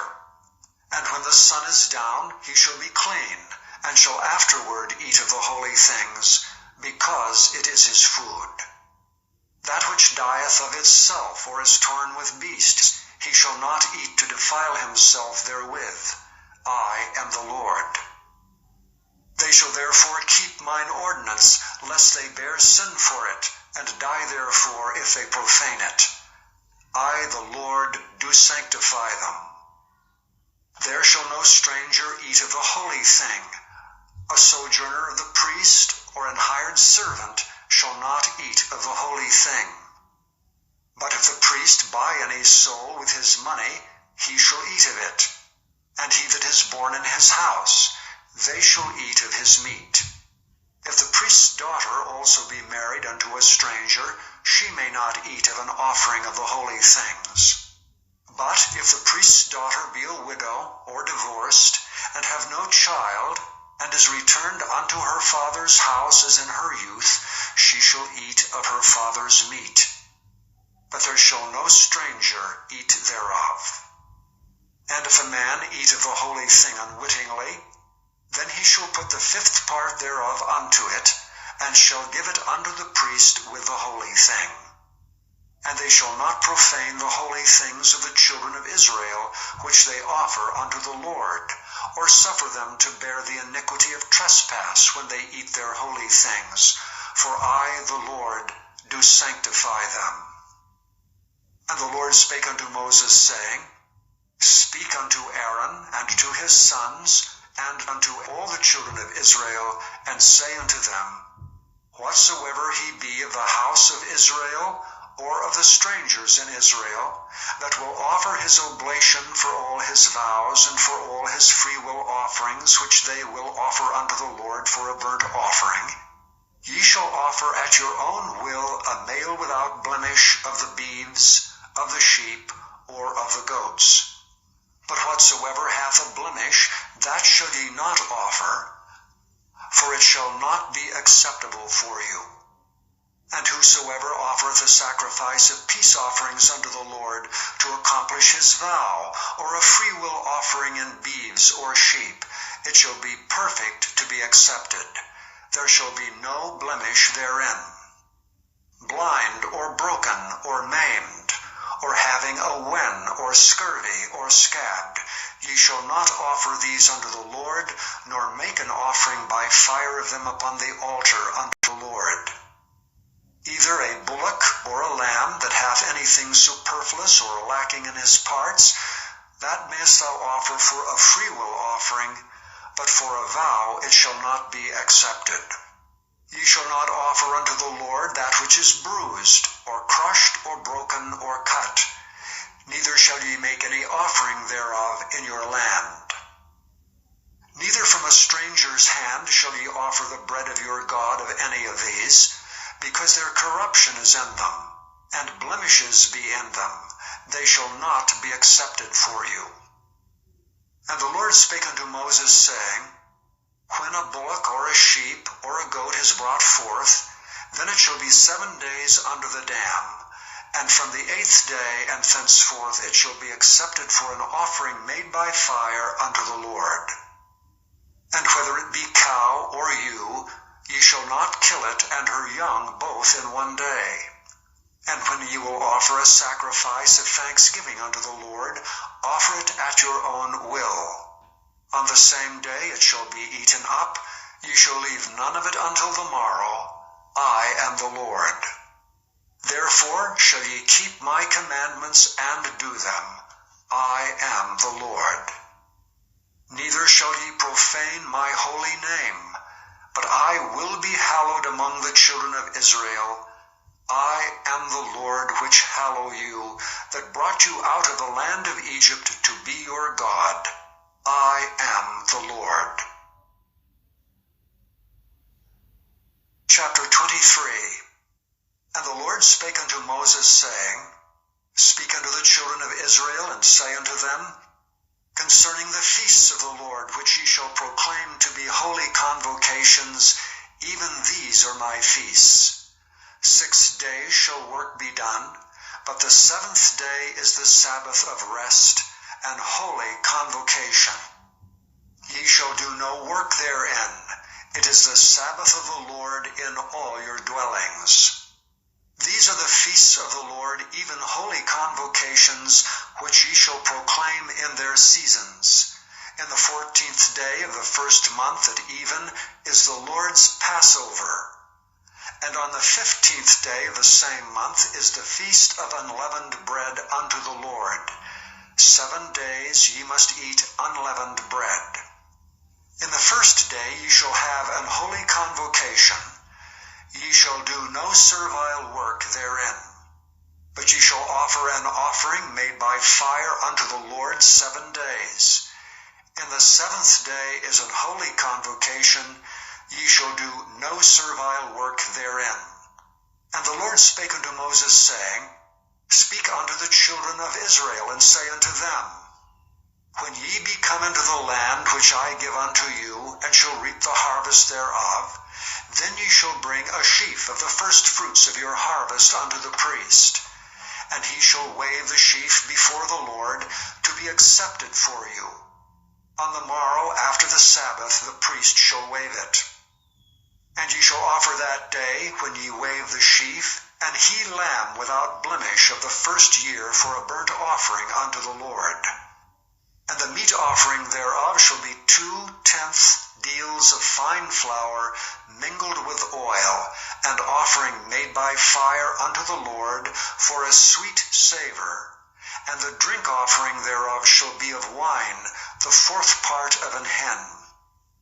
And ye shall eat neither bread, nor parched corn, nor green ears, until the selfsame day that ye have brought an offering unto your God. It shall be a statute forever throughout your generations in all your dwellings. And ye shall count unto you from the morrow after the Sabbath, from the day that ye brought the sheaf of the wave offering, 7 Sabbaths shall be complete. Even unto the morrow after the 7th Sabbath shall ye number 50 days, and ye shall offer a new meat offering unto the Lord. Ye shall bring out of your habitations 2 wave loaves of 2/10 deals. They shall be of fine flour. They shall be baken with leaven. They are the first fruits unto the Lord. And ye shall offer with the bread 7 lambs without blemish of the 1st year, and 1 young bullock, and 2 rams. They shall be for a burnt offering unto the Lord, with their meat offering and their drink offerings, even an offering made by fire of sweet savour unto the Lord. Then ye shall sacrifice 1 kid of the goats for a sin offering, and 2 lambs of the 1st year for a sacrifice of peace offerings. And the priest shall wave them with the bread of the first fruits for a wave offering before the Lord, with the 2 lambs. They shall be holy to the Lord for the priest. And ye shall proclaim on the selfsame day, that it may be an holy convocation unto you. Ye shall do no servile work therein. It shall be a statute forever in all your dwellings throughout your generations. And when ye reap the harvest of your land, thou shalt not make clean riddance of the corners of thy field when thou reapest, neither shalt thou gather any gleaning of thy harvest. thou shalt leave them unto the poor and to the stranger. I am the Lord your God. And the Lord spake unto Moses, saying, Speak unto the children of Israel, saying, In the 7th month, in the 1st day of the month, shall ye have a Sabbath, a memorial of blowing of trumpets and holy convocation. Ye shall do no servile work therein, but ye shall offer an offering made by fire unto the Lord. And the Lord spake unto Moses, saying, Also on the 10th day of this 7th month there shall be a day of atonement. It shall be an holy convocation unto you, and ye shall afflict your souls, and offer an offering made by fire unto the Lord. And ye shall do no work in that same day, for it is a day of atonement, to make an atonement for you before the Lord your God. For whatsoever soul it be that shall not be afflicted in that same day, he shall be cut off from among his people. And whatsoever soul it be that doeth any work in that same day, the same soul will I destroy from among his people. Ye shall do no manner of work. It shall be a statute forever throughout your generations in all your dwellings. It shall be unto you a Sabbath of rest, and ye shall afflict your souls. In the 9th day of the month at even, from even unto even, shall ye celebrate your Sabbath. And the Lord spake unto Moses, saying, Speak unto the children of Israel, saying, The 15th day of this 7th month shall be the Feast of Tabernacles for 7 days unto the Lord. On the 1st day shall be an holy convocation. Ye shall do no servile work therein. 7 days ye shall offer an offering made by fire unto the Lord. On the 8th day shall be an holy convocation unto you. And ye shall offer an offering made by fire unto the Lord. It is a solemn assembly, and ye shall do no servile work therein. These are the feasts of the Lord, which ye shall proclaim to be holy convocations, to offer an offering made by fire unto the Lord, a burnt offering and a meat offering, a sacrifice and drink offerings, everything upon his day, beside the Sabbaths of the Lord, and beside your gifts, and beside all your vows, and beside all your freewill offerings, which ye give unto the Lord. Also in the 15th day of the 7th month, when ye have gathered in the fruit of the land, ye shall keep a feast unto the Lord 7 days. On the 1st day shall be a Sabbath, and on the 8th day shall be a Sabbath. And ye shall take you on the 1st day the boughs of goodly trees, branches of palm trees, and the boughs of thick trees, and willows of the brook, and ye shall rejoice before the Lord your God 7 days. And ye shall keep it a feast unto the Lord 7 days in the year. It shall be a statute forever in your generations. Ye shall celebrate it in the 7th month. Ye shall dwell in booths 7 days. All that are Israelites born shall dwell in booths, that your generations may know that I made the children of Israel to dwell in booths when I brought them out of the land of Egypt. I am the Lord your God. And Moses declared unto the children of Israel the feasts of the Lord. Chapter 24. And the Lord spake unto Moses, saying, Command the children of Israel that they bring unto thee pure oil olive beaten for the light, to cause the lamps to burn continually. Without the veil of the testimony in the tabernacle of the congregation shall Aaron order it from the evening unto the morning before the Lord continually. It shall be a statute forever in your generations. He shall order the lamps upon the pure candlestick before the Lord continually. And thou shalt take fine flour, and bake 12 cakes thereof. 2/10 deals shall be in 1 cake. And thou shalt set them in 2 rows, 6 on a row, upon the pure table before the Lord. And thou shalt put pure frankincense upon each row, that it may be on the bread for a memorial, even an offering made by fire unto the Lord. Every Sabbath he shall set it in order before the Lord continually, being taken from the children of Israel by an everlasting covenant. And it shall be Aaron's and his sons, and they shall eat it in the holy place.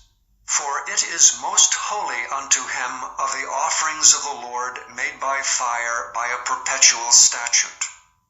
And the son of an Israelitish woman, whose father was an Egyptian, went out among the children of Israel, and this son of the Israelitish woman and a man of Israel strove together in the camp.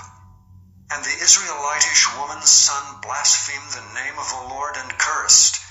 And they brought him unto Moses, and his mother's name was Shelomith, the daughter of Dibri, of the tribe of Dan. And they put him in ward, that the mind of the Lord might be showed them. And the Lord spake unto Moses, saying, Bring forth him that hath cursed without the camp, and let all that heard him lay their hands upon his head, and let all the congregation stone him. And thou shalt speak unto the children of Israel, saying, Whosoever curseth his God shall bear his sin. And he that blasphemeth the name of the Lord, he shall surely be put to death, and all the congregation shall certainly stone him. As well the stranger as he that is born in the land, when he blasphemeth the name of the Lord, shall be put to death. And he that killeth any man shall surely be put to death. And he that killeth a beast shall make it good, beast for beast. And if a man cause a blemish in his neighbor, as he hath done, so shall it be done to him. Breach for breach, eye for eye, tooth for tooth. As he hath caused a blemish in a man, so shall it be done to him again. And he that killeth a beast, he shall restore it. And he that killeth a man, he shall be put to death. Ye shall have one manner of law, as well for the stranger as for one of your own country, for I am the Lord your God. And Moses spake to the children of Israel, that they should bring forth him that had cursed out of the camp, and stone him with stones. And the children of Israel did as the Lord commanded Moses. Chapter 25. And the Lord spake unto Moses in Mount Sinai, saying, Speak unto the children of Israel, and say unto them, When ye come into the land which I give you, then shall the land keep a Sabbath unto the Lord. 6 years thou shalt sow thy field, and 6 years thou shalt prune thy vineyard, and gather in the fruit thereof. But in the 7th year shall be a Sabbath of rest unto the land, a Sabbath for the Lord. Thou shalt neither sow thy field, nor prune thy vineyard. That which groweth of its own accord above thy harvest thou shalt not reap, neither gather the grapes of thy vine undressed, for it is a year of rest unto the land. And the Sabbath of the land shall be meat for you, for thee, and for thy servant, and for thy maid, and for thy hired servant, and for thy stranger that sojourneth with thee, and for thy cattle, and for the beasts that are in thy land, shall all the increase thereof be meat. And thou shalt number 7 Sabbaths of years unto thee, 7 times 7 years. And the space of the 7 Sabbaths of years shall be unto thee 49 years. Then shalt thou cause the trumpet of the Jubilee to sound on the 10th day of the 7th month, and the day of atonement shall ye make the trumpet sound throughout all your land. And ye shall hallow the 50th year, and proclaim liberty throughout all the land unto all the inhabitants thereof. It shall be a jubilee unto you, and ye shall return every man unto his possession, and ye shall return every man unto his family. A jubilee shall that 50th year be unto you. Ye shall not sow, neither reap that which groweth of itself in it, nor gather the grapes in it of thy vine undressed. For it is the Jubilee, it shall be holy unto you. Ye shall eat the increase thereof out of the field. In the year of this Jubilee, ye shall return every man unto his possession. And if thou sell aught unto thy neighbor, or buyest aught of thy neighbor's hand, ye shall not oppress one another. According to the number of years after the Jubilee, thou shalt buy of thy neighbor, and according unto the number of years of the fruits he shall sell unto thee. According to the multitude of years thou shalt increase the price thereof, and according to the fewness of years thou shalt diminish the price of it. For according to the number of the years of the fruits doth he sell unto thee. Ye shall not therefore oppress one another, but thou shalt fear thy God, for I am the Lord your God. Wherefore ye shall do my statutes, and keep my judgments, and do them. And ye shall dwell in the land in safety. And the land shall yield her fruit, and ye shall eat your fill, and dwell therein in safety. And if ye shall say, What shall we eat the 7th year? Behold, we shall not sow, nor gather in our increase. Then I will command my blessing upon you in the 6th year, and it shall bring forth fruit for 3 years. And ye shall sow the 8th year, and eat yet of old fruit until the 9th year. Until her fruits come in, ye shall eat of the old store. The land shall not be sold forever, for the land is mine. For ye are strangers and sojourners with me. And in all the land of your possession ye shall grant a redemption for the land. If thy brother be waxen poor, and hath sold away some of his possession, and if any of his kin come to redeem it, then shall he redeem that which his brother sold. And if the man have none to redeem it, and himself be able to redeem it, then let him count the years of the sale thereof, and restore the overplus unto the man to whom he sold it, that he may return unto his possession. But if he be not able to restore it to him, then that which is sold shall remain in the hand of him that hath bought it until the year of Jubilee, and in the Jubilee it shall go out, and he shall return unto his possession. And if a man sell a dwelling house in a walled city, then he may redeem it within a whole year after it is sold. Within a full year may he redeem it.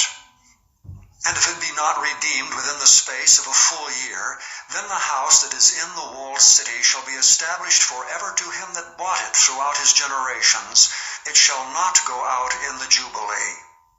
But the houses of the villages which have no wall round about them shall be counted as the fields of the country. They may be redeemed, and they shall go out in the Jubilee. Notwithstanding, the cities of the Levites, and the houses of the cities of their possession, may the Levites redeem at any time. And if a man purchase of the Levites, then the house that was sold, and the city of his possession, shall go out in the year of Jubilee.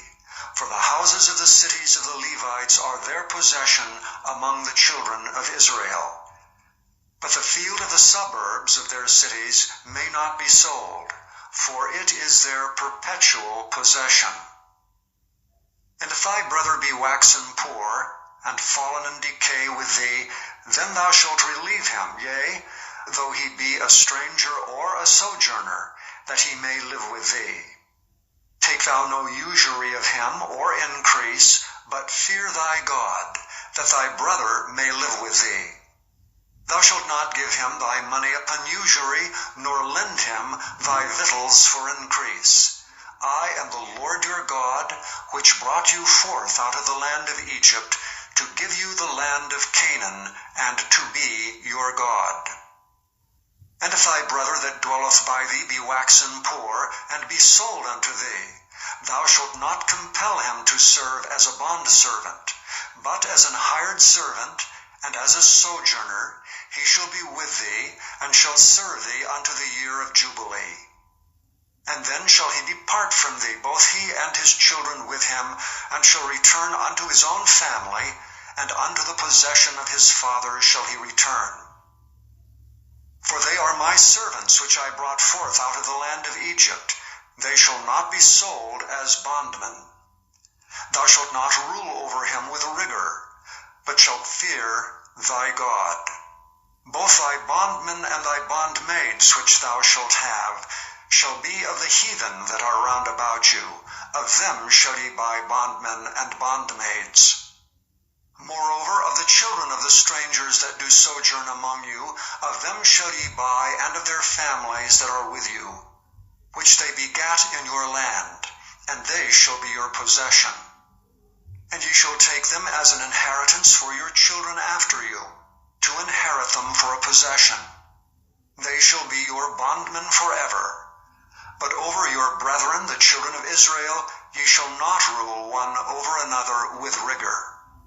And if a sojourner or stranger wax rich by thee, and thy brother that dwelleth by him wax poor, and sell himself unto the stranger or sojourner by thee, or to the stock of the stranger's family, after that he is sold, he may be redeemed again. One of his brethren may redeem him. Either his uncle or his uncle's son may redeem him, or any that is nigh of kin unto him of his family may redeem him. Or if he be able, he may redeem himself.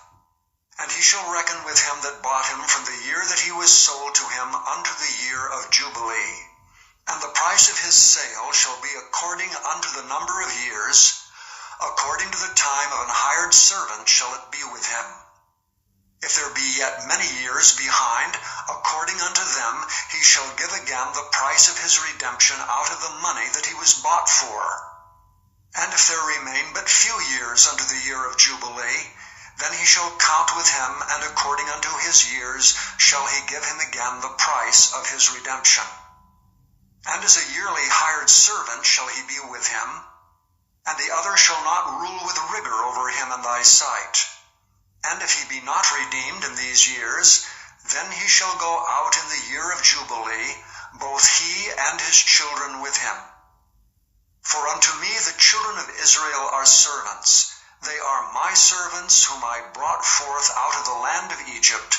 I am the Lord your God. Chapter 26.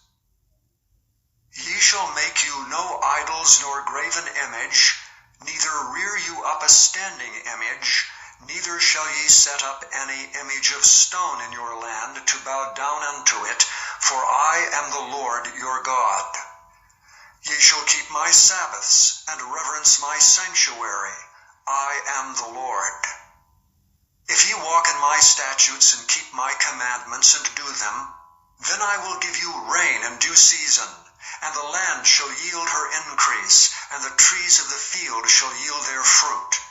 And your threshing shall reach unto the vintage, and the vintage shall reach unto the sowing time, and ye shall eat your bread to the full, and dwell in your land safely.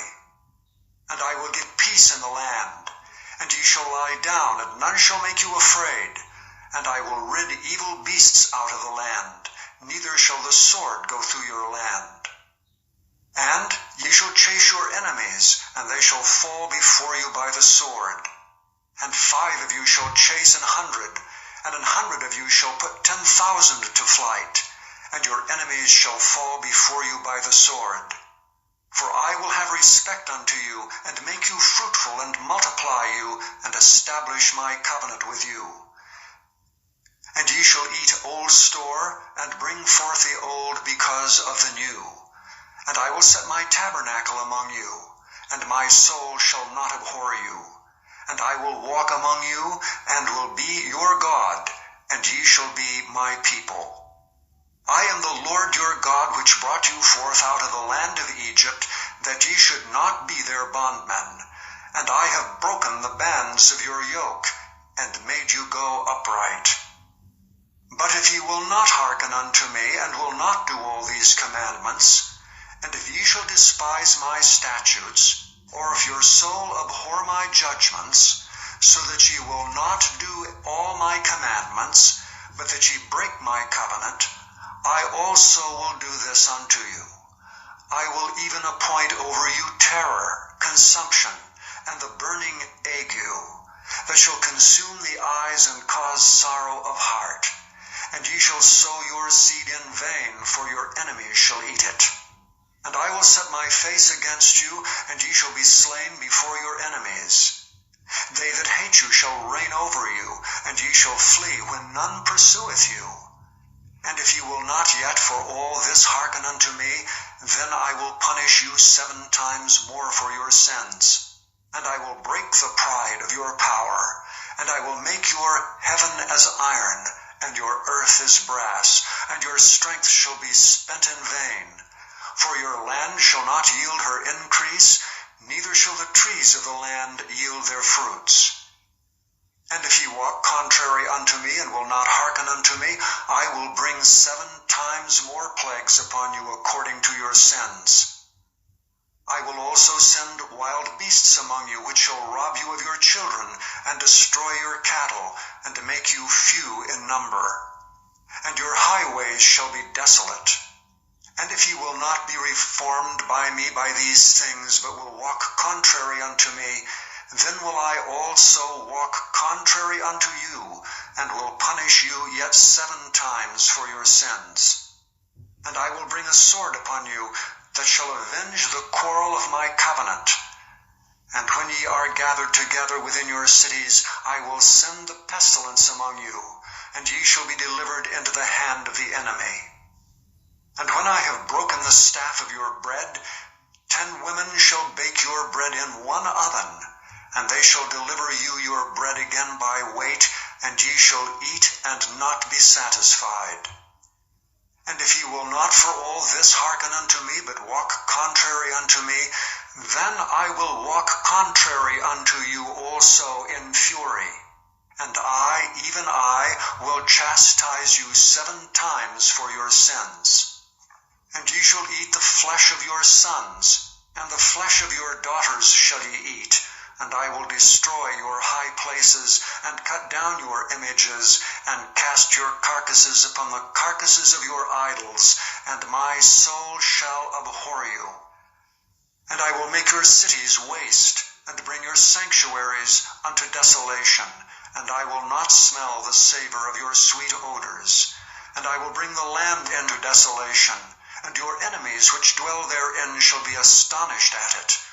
And I will scatter you among the heathen, and will draw out a sword after you, and your land shall be desolate, and your cities waste.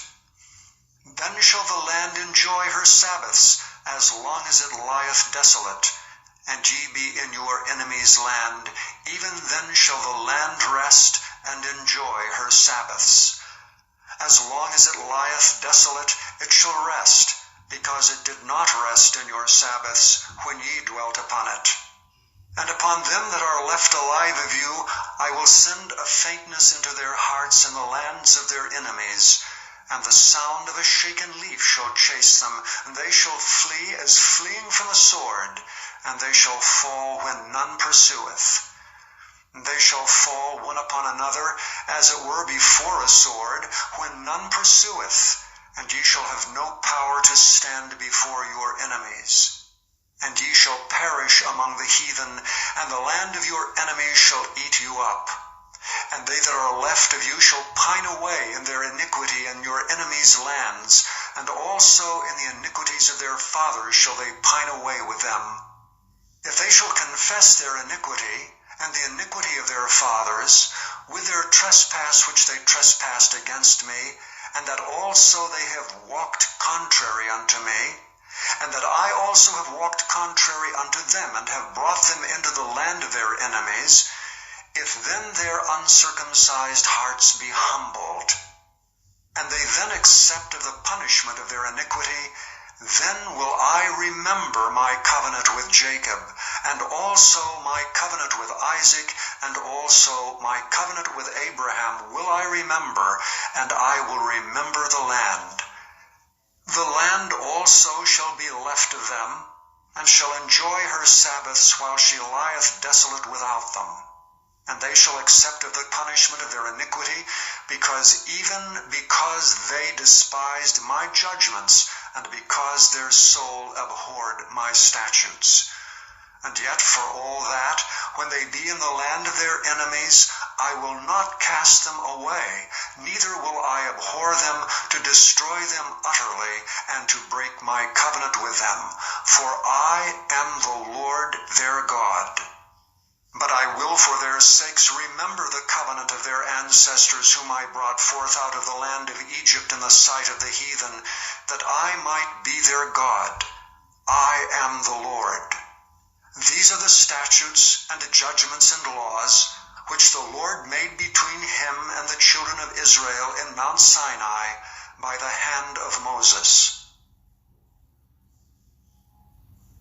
Chapter 27. And the Lord spake unto Moses, saying, Speak unto the children of Israel, and say unto them, When a man shall make a singular vow, the person shall be for the Lord by thy estimation. And thy estimation shall be of the male from 20 years old, even unto 60 years old. Even thy estimation shall be 50 shekels of silver, after the shekel of the sanctuary. And if it be a female, then thy estimation shall be 30 shekels. And if it be from 5 years old, even unto 20 years old, then thy estimation shall be of the male 20 shekels, and for the female 10 shekels. And if it be from a month old, even unto 5 years old, then thy estimation shall be of the male 5 shekels of silver, and for the female thy estimation shall be 3 shekels of silver. And if it be from 60 years old and above, if it be a male, then thy estimation shall be 15 shekels, and for the female 10 shekels. But if he be poorer than thy estimation, then he shall present himself before the priest, and the priest shall value him. According to his ability that vowed shall the priest value him. And if it be a beast whereof men bring an offering unto the Lord, all that any man giveth of such unto the Lord shall be holy. He shall not alter it, nor change it, a good for a bad, or a bad for a good. And if he shall at all change beast for beast, then it and the exchange thereof shall be holy. And if it be any unclean beast, of which they do not offer a sacrifice unto the Lord, then he shall present the beast before the priest, and the priest shall value it, whether it be good or bad. As thou valuest it who art the priest, so shall it be. But if he will at all redeem it, then he shall add a 5th part thereof unto thy estimation. And when a man shall sanctify his house to be holy unto the Lord, then the priest shall estimate it, whether it be good or bad. As the priest shall estimate it, so shall it stand. And if he that sanctified it will redeem his house, then he shall add the 5th part of the money of thy estimation unto it, and it shall be his. And if a man shall sanctify unto the Lord some part of a field of his possession, then thy estimation shall be according to the seed thereof. An homer of barley seed shall be valued at 50 shekels of silver. If he sanctify his field from the year of Jubilee, according to thy estimation it shall stand. But if he sanctify his field after the Jubilee, then the priest shall reckon unto him the money according to the years that remain, even unto the year of the Jubilee, and it shall be abated from thy estimation. And if he that sanctified the field will in any wise redeem it, then he shall add the 5th part of the money of thy estimation unto it, and it shall be assured to him. And if he will not redeem the field, or if he have sold the field to another man, it shall not be redeemed any more. But the field, when it goeth out in the Jubilee, shall be holy unto the Lord, as a field devoted. The possession thereof shall be the priest's. And if a man sanctify unto the Lord a field which he hath bought, which is not of the fields of his possession, then the priest shall reckon unto him the worth of thy estimation, even unto the year of the Jubilee. And he shall give thine estimation in that day as a holy thing unto the Lord. In the year of the Jubilee the field shall return unto him of whom it was bought, even to him to whom the possession of the land did belong. And all thy estimation shall be according to the shekel of the sanctuary, 20 gerahs shall be the shekel. Only the firstling of the beasts which should be the Lord's firstling, no man shall sanctify it. Whether it be ox or sheep, it is the Lord's. And if it be of an unclean beast, then he he shall redeem it according to thine estimation, and shall add a fifth part of it thereto, or if it be not redeemed, then it shall be sold according to thy estimation. Notwithstanding, no devoted thing that a man shall devote unto the Lord of all that he hath, both of man and beast, and of the field of his possession, shall be sold or redeemed. Every devoted thing is most holy unto the Lord. None devoted which shall be devoted of men shall be redeemed, but shall surely be put to death. And all the tithe of the land, whether of the seed of the land or of the fruit of the tree, is the Lord's. It is holy unto the Lord. And if a man will at all redeem aught of his tithes, he shall add thereto the fifth part thereof. And concerning the tithe of the herd, or of the flock, even of whatsoever passeth under the rod, the 10th shall be holy unto the Lord. He shall not search whether it be good or bad, neither shall he change it. And if he change it at all, then both it and the change thereof shall be holy, it shall not be redeemed. These are the commandments which the Lord commanded Moses for the children of Israel in Mount Sinai.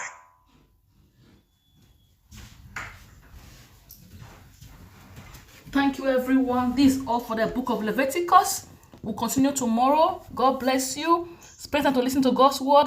If you're going to walk, just put your earpiece in the ear and then you listen. This is done so you'll not be too busy to listen to God's word. Thank you all. Subscribe to my channel if you're not subscribed to get more of what God's word. God bless you. See you tomorrow. Bye.